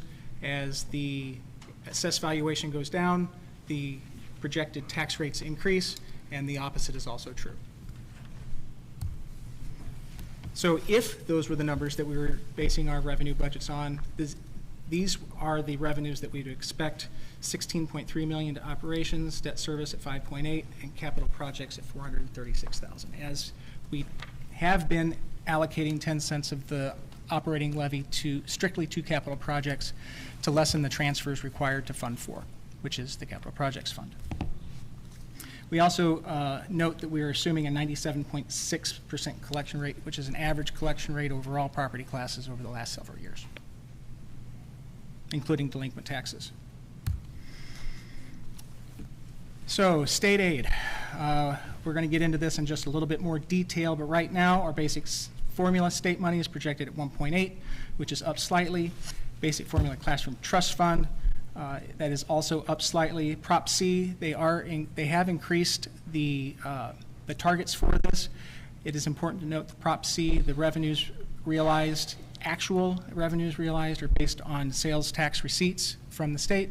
So if we are warned every month in our monthly finance memo from DESE that the numbers they project for us will only be achieved if the revenue targets they've predicted are achieved. So this number does not necessarily stay this way. I will say, since ARP funding and we've come out of COVID, the pandemic, the sales tax has been going like gangbusters. We cannot always expect that it will, but this is what we're projecting for the following year. Chris, can you let community know what ARP stands for? I'm sorry. The American Relief Plan.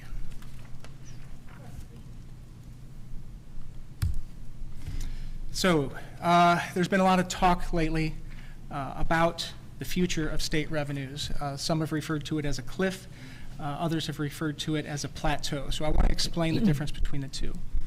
If you are the receiver of the funds that have been made available to us by our federal government, when those funds go away, that creates a hole. So that can be referred to or thought of as a cliff. When it comes to the state revenue and what we're projecting, what the economists are projecting right now, is a plateau. And what that really means is the state is now in the same position that we are, which is they are spending down their reserves as a result of the ending of the COVID relief funds. So you can see the numbers here. Again, I won't read them to you, but we are anticipating that they are spending those down at an alarming rate, only an alarming rate because they're big numbers, right? And also because our state hasn't had reserves that look like this in quite some time. So another portion of this is the revenue related to interest income, of which MRH has also been benefiting. As interest rates are up, that is great for investors. It's not great for those that are paying on those things or those that are seeking to take on loans. So we have received significant revenue related to our interest, as has the state. Their numbers are scale much larger than ours, so this is the hole that's expected to be left by that interest income falling away, as the Fed has suggested that perhaps even in this calendar year, perhaps even 3 rate cuts. So more to come on that as things develop. So individual income tax has decreased this amount during the first 8 months of fiscal 24. Sales tax, they're expecting to fall to more normal levels. I did provide that presentation in the board update that came out to you, I believe, yesterday afternoon. The numbers fluctuate wildly as we're coming out of the pandemic. So the state, you just heard me say that we have experienced sales tax going like gangbusters is the term I used. We do expect that to flatten or normal off, become more normalized. The revenue is expected to remain stagnant. This is the important part here. Stagnant or plateau. Here's where the word plateau comes in, is where their revenue is projected to remain somewhere around that 13 billion mark annually. This is important because as the foundation formula and the state funding for our school districts and other public entities is directly tied to how much money they are able to allocate. So as if their revenues are not increasing, it's difficult to understand how they would increase portions and further fund the formula to the extent that they've said if revenues are going to plateau in this way. So we don't really know exactly how this is going to turn out yet. There are some bills out there that have even been debated on the floor of the Senate today. I've been in a pretty intense workshop for the last 3 days, and I saw some updates pass through my desk late this afternoon. So hopefully we'll have some news on Senate Bill 727. That's the one that we're thinking about most carefully right now. But we do know that any new revenues will likely go to Medicaid. Medicaid has been the recipient and been propped up since those ARP funds have been released. And once that funding goes away, that money has to come from somewhere. So that's one of the things that we're watching very closely.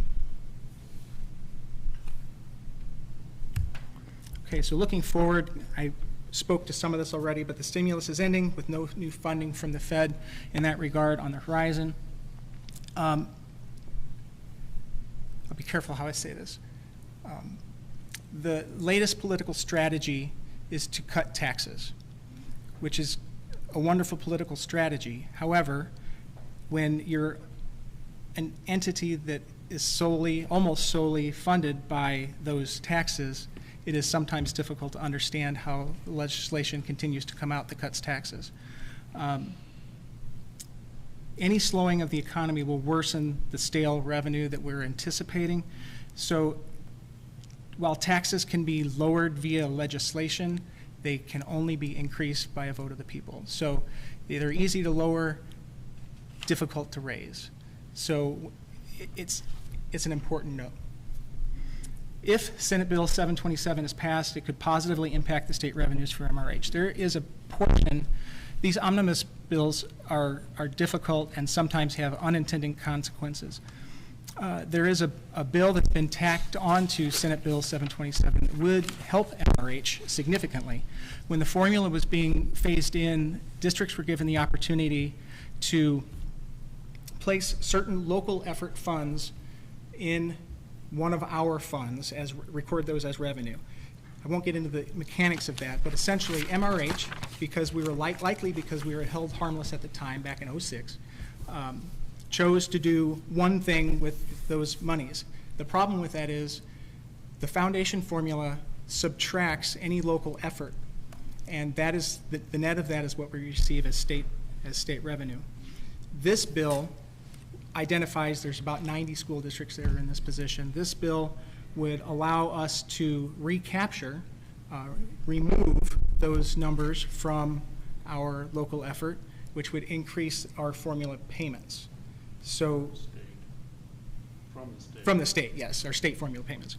So this is a good thing. I have nothing to do with this, but the strategy here was 727 had a lot of momentum.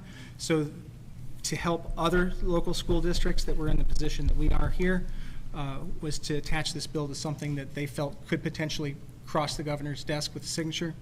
If it doesn't, Dr. Jameson and I met with a cadre last week or the week before regarding this. There will be another meeting if Senate Bill 727 does not get signed. There is another strategy to run that bill through in a different way independently or attached to another bill that is likely to pass. But again, as I've said in many presentations past, I don't count the money until the money's in the bank. So while we remain hopeful, hope is not a strategy. Okay, operating revenue. This is the breakdown of that. Total operating revenue for 25 projected is $26.1 million, which is a decline. You heard me mention earlier we have 34 grants, some of which are scattered throughout these basic revenue categories. A graphical look at the revenue and the ebb and flow over the past few years. Salaries are increasing about 5% across all categories. Increases due to the movement on the salary schedule and other planned increases as per usual.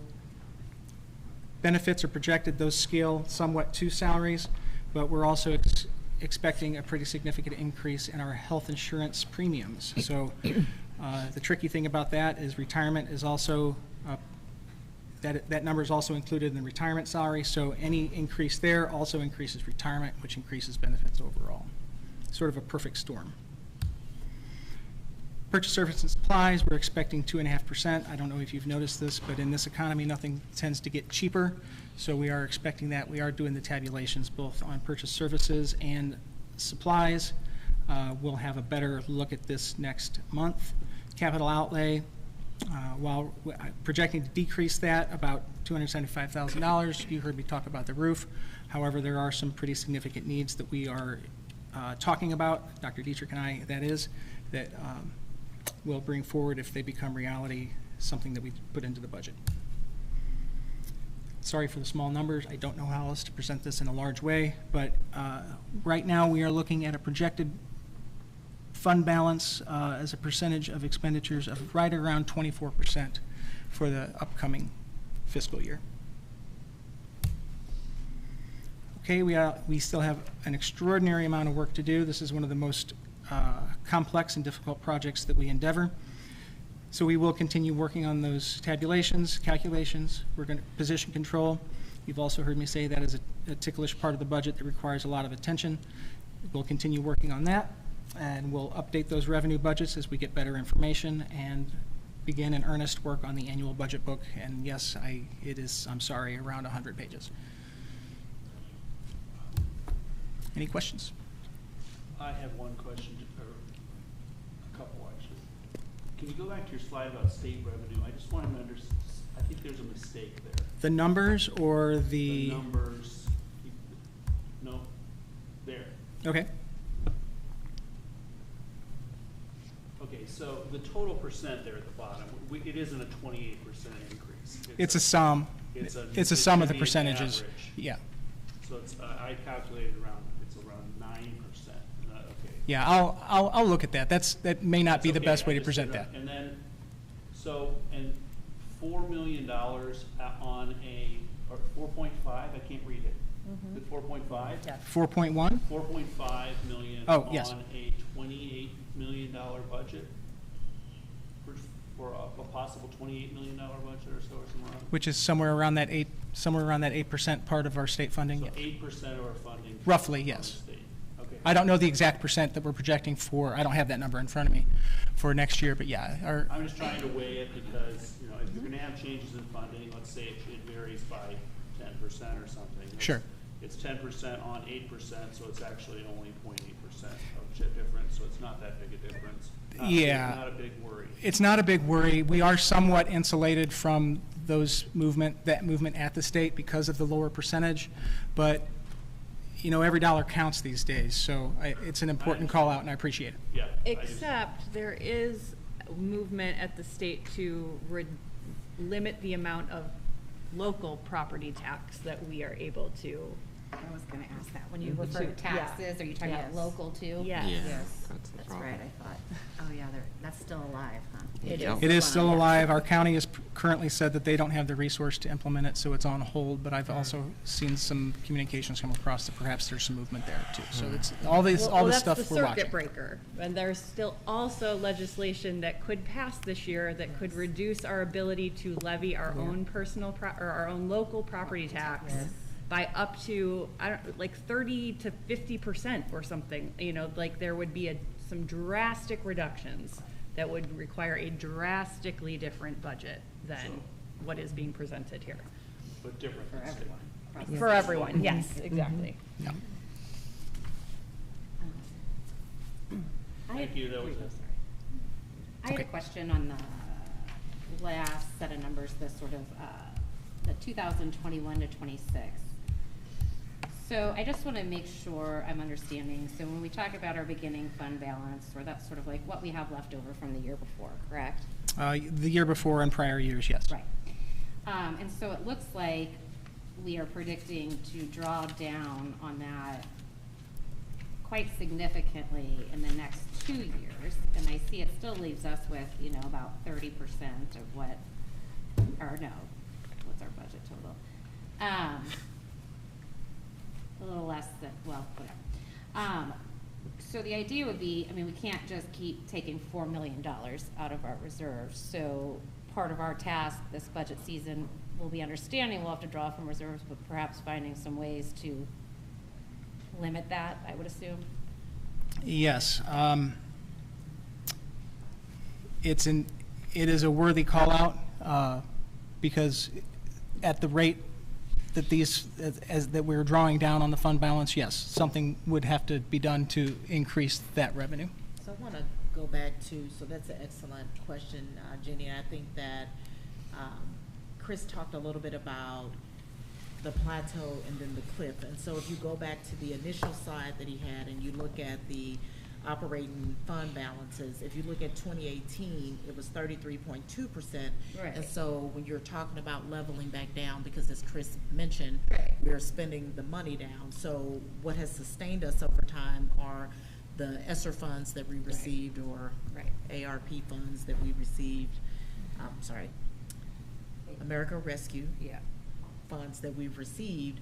So it appears that the fund balance grew, but it was as a result of the Right. injection of the money. So we really are leveling back down to where we actually started in 2018. So without the funds, if we didn't have them, the fund balance probably would be a much more depleted. We than would have it had to is. solve the problem sooner. Sooner, yeah. Yeah, we would have had to, Yes, right? thank Yeah. you. It was delaying what was already going to Yes. happen. Yes. Got it.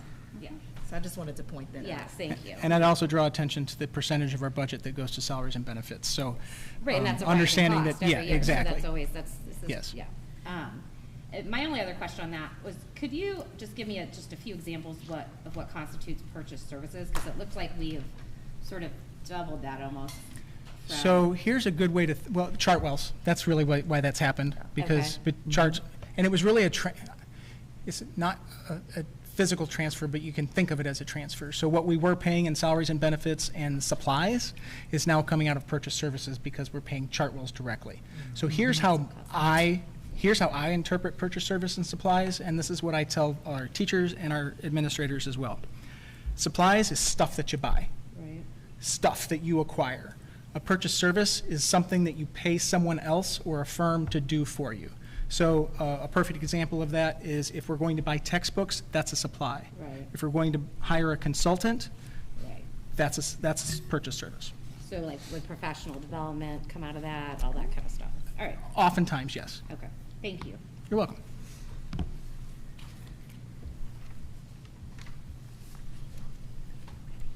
All right, perfect.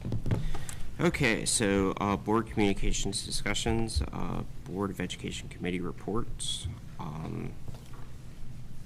For our students met, first meeting, some of our committee members are in the room.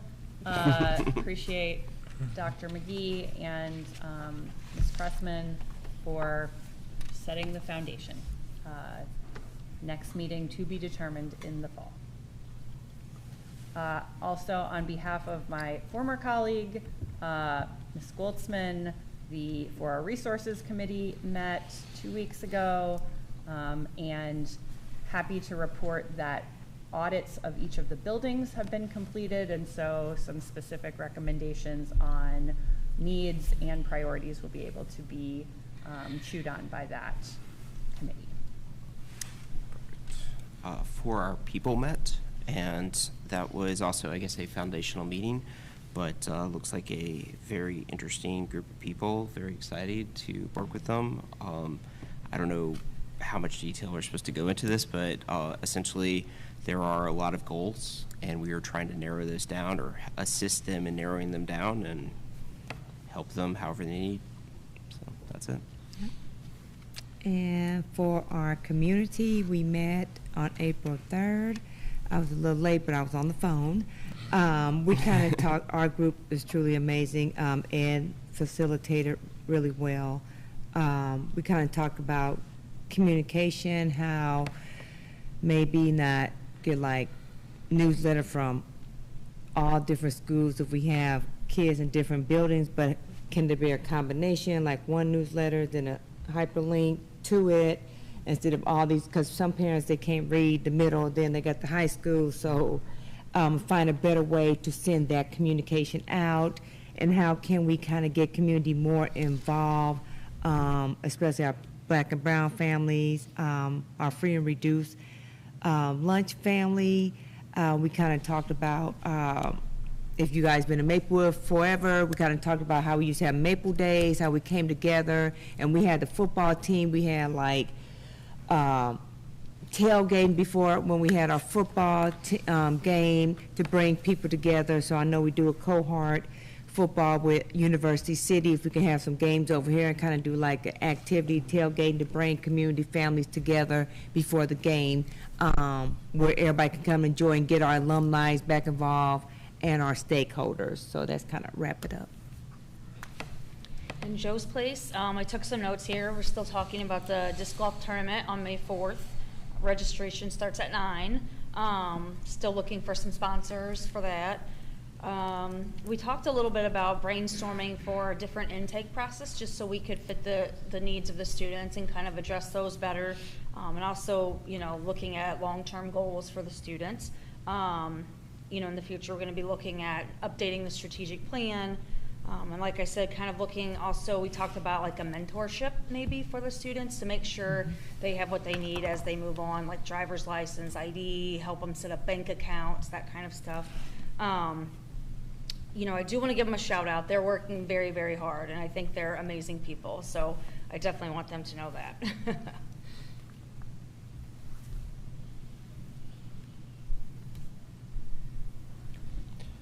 Okay, looks like we've got the, what am I on, the calendar of events. Nope.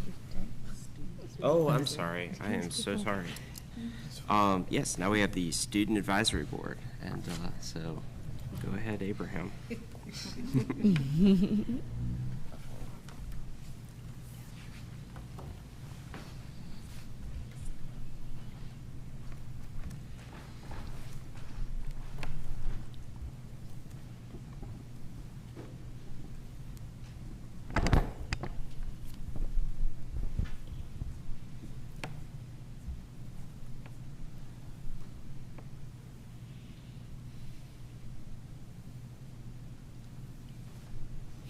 Good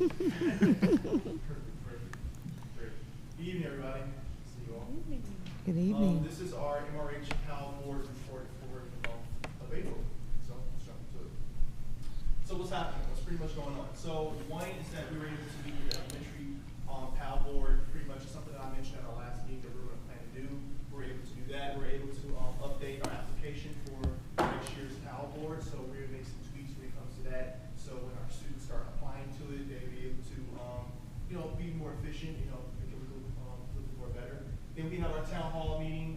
We had that too, led by Stuco. We're able to, you know, pretty much talk to them and everything like that. And I'm going to mention some of these things in a few minutes as I continue. Then of course we have our PAL board meeting with our Board of Education strategic plan committees. Of course, that's been going well. I'm going to talk a little bit about that. Then at the end there, we have our 8th grader shadow day, which was a success too. So let's continue. So for our students, the first thing I want to talk about is our focus for the month. We wanted to continue to discuss the student transition, something I mentioned at our last meeting. Again, we're able to do with the elementary school. These are some guiding questions that we were able to ask those students. It was similarly the same questions, but just narrowed down in a way so they can understand. And also, we made a little bit of modifications on how we brought that to the students. But essentially the same thing. These are some of the results on the next slide that we have here. Here's some of the results that we got back from our elementary students. Of course, summer school was helpful. They mentioned when it comes to understanding that transition. Also, looping, there's possibilities and also drawbacks from looping. That process, 2 years, of course, for that loop and everything like that. So they appreciate that opportunity. Also, family involvement. So some of our elementary students mentioned how having families being involved during the transition a little bit more. That was mentioned as a possibility. Of course, we understand that there are things that are in place, of course, that our 6th graders might know compared to our 5th graders, because, you know, they're not at that point to fully make that transition yet. But we're able to get that insight. Also, our clubs and activities, they mentioned their interests and wanted to know more about that information. And of course, from there, they were excited just in general about the transition in general to go to school and everything like that as well. Then we have our teachers. Some things that they mentioned about the teachers were they wanted to know more about their teachers and stuff like that during that transition also. So it was just pretty much a session where we were able to come together and just hear what they had to say out their ideas of what they would want. And that's pretty much the feedback that we got from there. Also, again, leveraging each of our activities. The National Honor Society, they were able to be some of our 8th graders, and they were able to shadow them, go with them throughout the day. I've seen a couple, of course, at the high school even today, some of our National Honor Society students being with those 8th graders. I also want to say this, how I was in one of my classes, and one of the 8th graders was like so intrigued about, being in the high school. The person was doing the work. And I was tripping one question, and they actually told me how to, no, that's not right. I was like, oh, okay. so they were definitely intrigued with what we were doing, and I thought that was pretty cool to have that. We can continue from there to some pictures that I want to show. So these are some pictures on the bottom. On that side, you see there, that is, of course, us meeting with the elementary school, Pal board talking to them. In the middle, I believe, is a photo of one of our Shadow Day students with one of our Pal board members, and of course another photo of me looking down again on that photo. But this is another photo of us talking to the Pal board, talking to our elementary students about the transitions. So yes, this slide here. So this slide is pretty much focusing, of course, on our community. And the Pal board members are attending, of course, the Board of Education student plan committees. They're there to provide input, insight, feedback. The meetings that they've had so far, the students from the Pal board has mentioned that it's been fine, it's been well, and of course there's more to come. But yeah, it's been pretty okay with that, and I think that's all that should be said. Next slide. So what are our next steps? Our next steps, of course, I definitely want to point this out. So of course, recruitment for next year Pal board students. Of course, like I said before, StuCo was able to talk about and tell students that applications will be out soon about that transition. As you know, the Principal Advisory Leadership Board is a very, very important role here at our school, and I'm definitely looking forward to be able to push it out more to our students from different diverse backgrounds. We want to definitely have more students that have different insights.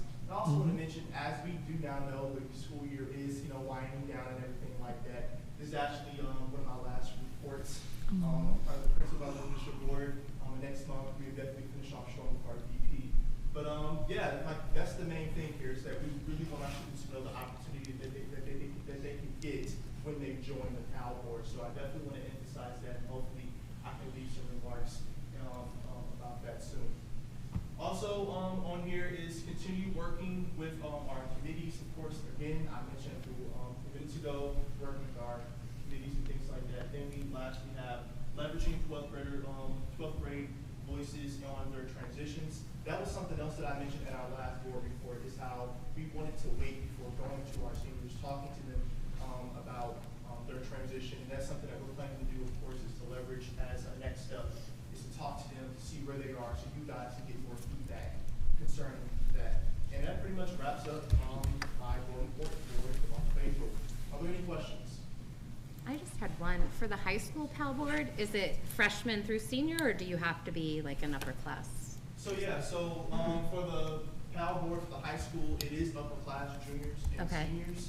Ideally, I wouldn't be the proper person to ask why exactly. But my preference is that when you are a junior or senior, you've experienced the high school experience more, you have more opportunities to learn about it, and now you want to make that choice to be able to get on the board. Because I say that because I have a middle schooler who's on the middle school Pal board and loves it. So maybe as it's progressing, as we're doing them in all the schools, that could be something to be expanded. But she loves doing it, so thank you. And I also don't really have a question, but I would like to thank you. It's been a pleasure to watch y'all perform these presentations, and it's very encouraging. I find that the level of discipline and maturity that y'all have experienced, exhibited throughout this entire process has been quite remarkable. So, it's a hoot. I appreciate the questions you ask. I just, I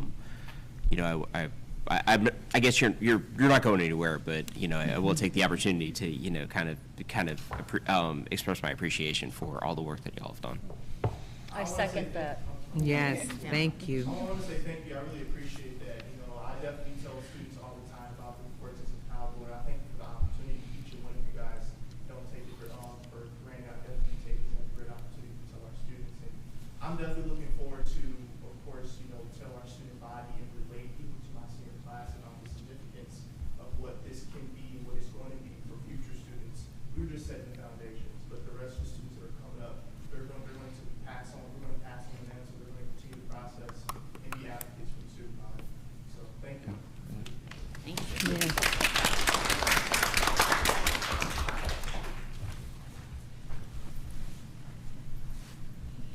Okay, so now onto calendar of events.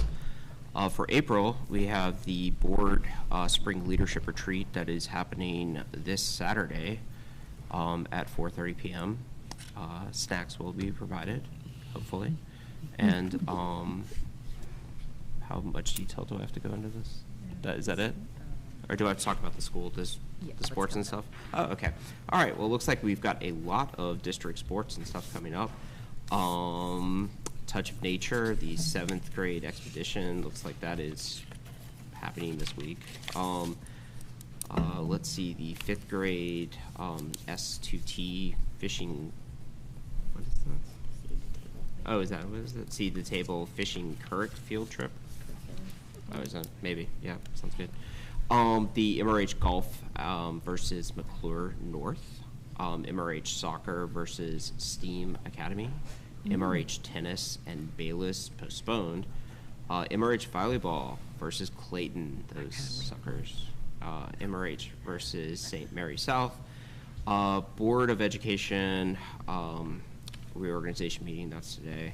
I guess all this stuff has already happened. I don't know why I'm talking about this. Oh, this is exciting. On April 19th, STARS testing is happening. Then we've also got the Missouri State High School something state competition. What is that? Debate, speech and debate. Oh, a speech and debate. Oh, that's why they're out of town doing that. So we all wish them very much luck on that.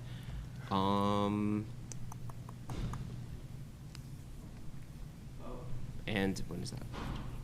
Oh, April 25th, we've got employee recognition event at 6 p.m.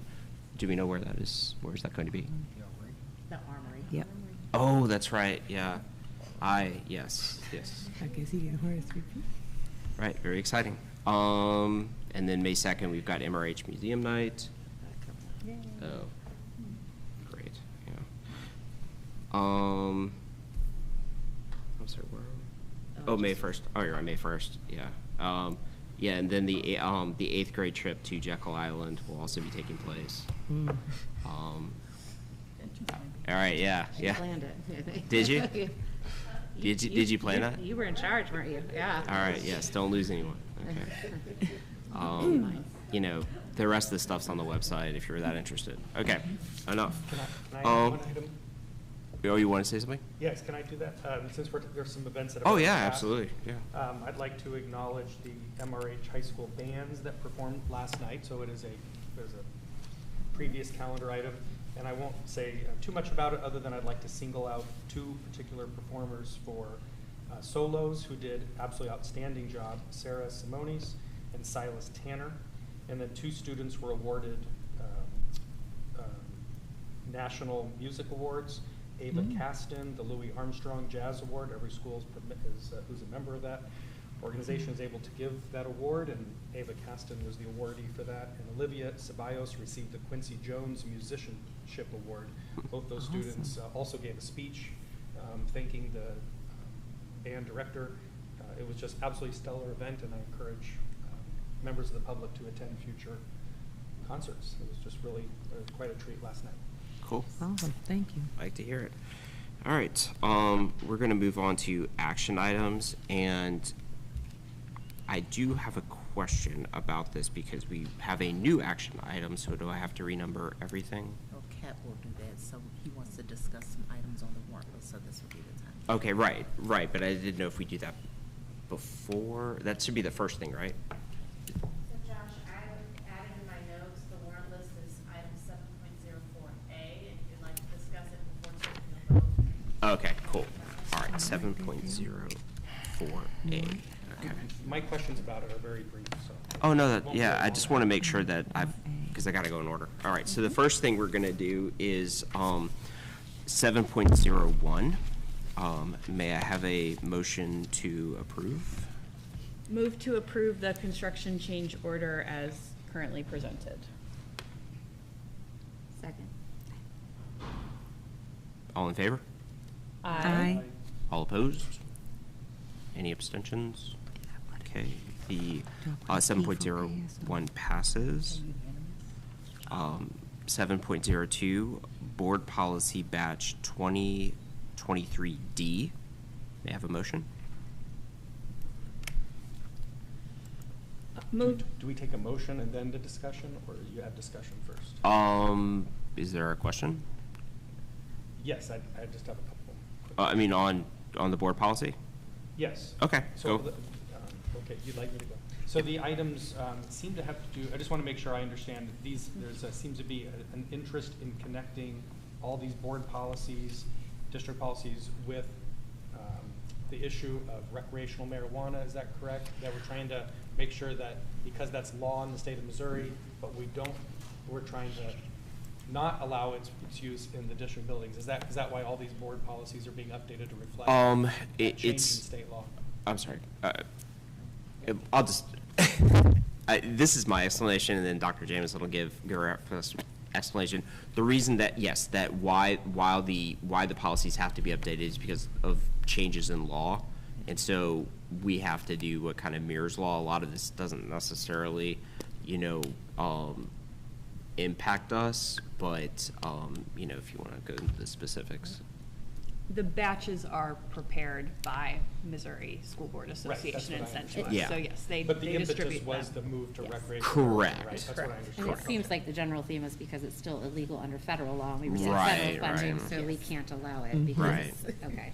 Well, and that's what also I got too, from it. I mean, it's some sort of it. like just because, alcohol may be illegal, legal for adults doesn't necessarily You can't have it mean. on school. Exactly, and so Right. it's sort of the same. It's just to make sure that the school's a safe, healthy environment for learning and. Is it fair to say there's really no substantial change in our school policies with regards Correct. to these drugs? Correct. It's just that we're trying to align them with the state. That is a perfect summation. Mm-hmm. Okay. So then we've got, I'm sorry, can So we? I would move to approve. All right, can I get a second? Second. Okay, so, can I get a vote, please? Aye. Aye. All those Aye. in favor? I'm sorry, Aye. excuse me, Yeah. all in favor of, adopting the policy? Aye. Aye. All right, thank you. All right, it's gonna take a minute, folks. All right. It's okay. You got it. It's Grace. okay. Grace extended. Yes. All right. So, that has been approved, 7.02. We're now moving on to 7.03, the 2025-2026 academic calendar. Is there? Move to approve the 2025-26 academic calendar as presented from the calendar committee. Second. Okay, may I have a vote on the motion? All in favor, I'm sorry, Aye. all in favor of, yes. Aye. You Okay. getting it? It's That, good. any abstentions or, no? Okay, all right, that passes. All right, so now we've got 7.04, which is the fiscal year 25 budget directive. Can I have a motion on that? I'd like to move to amend the budget directive if possible, just since it's a directive, not a fixed. I don't know. Definition. Well, it's an item we're asked to approve, so we. No, I'm trying to figure out, hold on one second. Okay, so, forgive my ignorance, but I don't know what the To make policy. 'em- Okay, so Does he move. make the motion to amend? So I guess, I'll make a motion to amend, and then I have to have a second, and if there's a second. then Well, we'll what's the basis of the Yeah, motion? The motion is I'd like to add to the budget directive 2 items. Examination of the cost to provide a repaired track and a repaired soccer field. That's not on the budget directive, and I don't know if it's already in the budget considerations yet, so. Would it be I'd like- possible to kind of hold that and till we can answer that question directly? Because I'm not sure if it's superfluous or not. so that item actually will come in May from Dr. Dietrich, and that's part of for our resources. So he's currently going through and doing audits of all of the spaces. So he will be giving a presentation to the board with recommendations, and I'm pretty sure that item is on there. So that's been a pitch. So that doesn't normally come under a budget directive. I understood the directive was something new and different than what you're currently doing. No, the budget directive has been an item that has been in existence prior to my arrival. Right. It's You a meant the higher things on it. level, just, again, not that those things aren't appropriate for consideration in the budget, that level of specificity typically hasn't come into the directive. So, I appreciate you raising it, and I think it does probably fall under some of the more broad, things around just, inclusive, buildings and spaces, that this is. So I would, let me just add to that. One of the items that will appear in future budget presentations are the capital projects we have planned for the coming year. So I'm hearing that track and field is something that you would like to see. Okay. Yes, definitely. I didn't know if it fit in the budget director, because the budget director does mention particular programs. So I thought that this would be included. Well, I And the mean, other knowing, ones- based on the representation that this is going to be circling back, do you still want it added, or are you content with having it come back later? I'm happy to have it come from another presentation. Yeah, I just want to make sure that that was something that the budget team was thinking about as they prepared the budget. Yeah, That we start the next track season and soccer season with. all right, so is your motion withdrawn, or? I'll withdraw the motion. Okay, Move perfect. to approve the budget directive as presented. Second. Call for the motion. Oh, yes, all in favor? Aye. You should Any ask if opposed? anyone's opposed. Yes, Yeah, any fair, opposed? thank you. All right, thank you. Any abstentions? No? All right. The 7.04 passes as approved. All right, so now is 7.04A, which is the warrant list that you had some questions on. So is there a question? Yeah, it's just two quick questions, or maybe three. So these items, I look back at several previous warrant lists as well.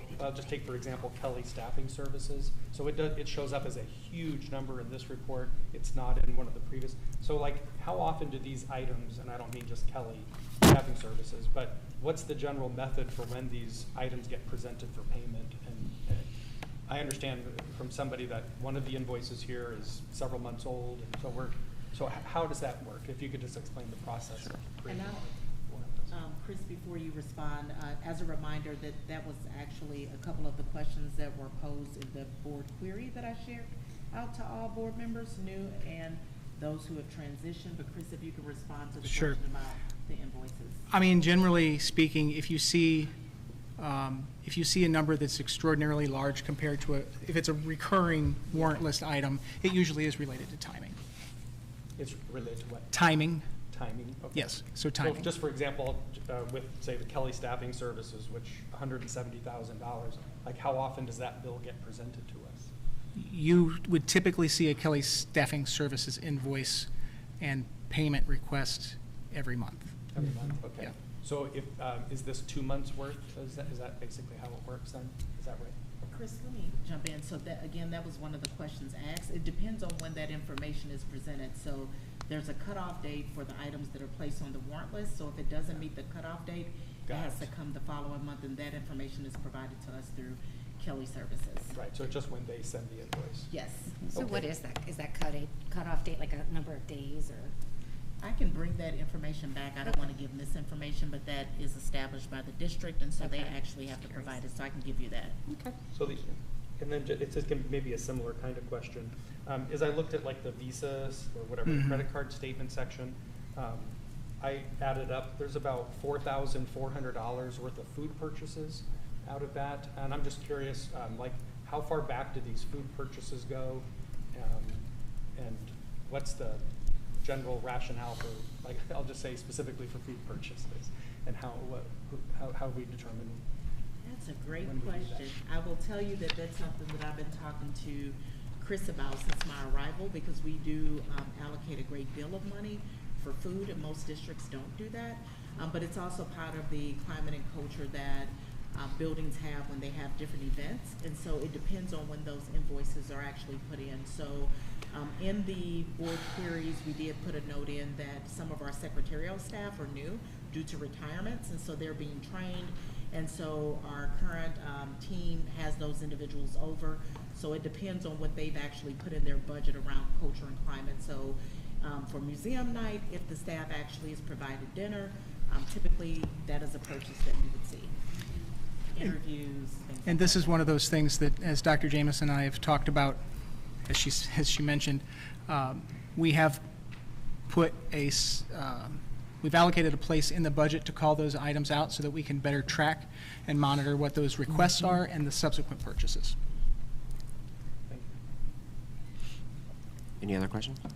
No, I'm okay, thank you. Okay, all Move right. to approve the warrant list as presented. Second, sorry. All in favor of, Aye. Aye. any opposed? No? All right.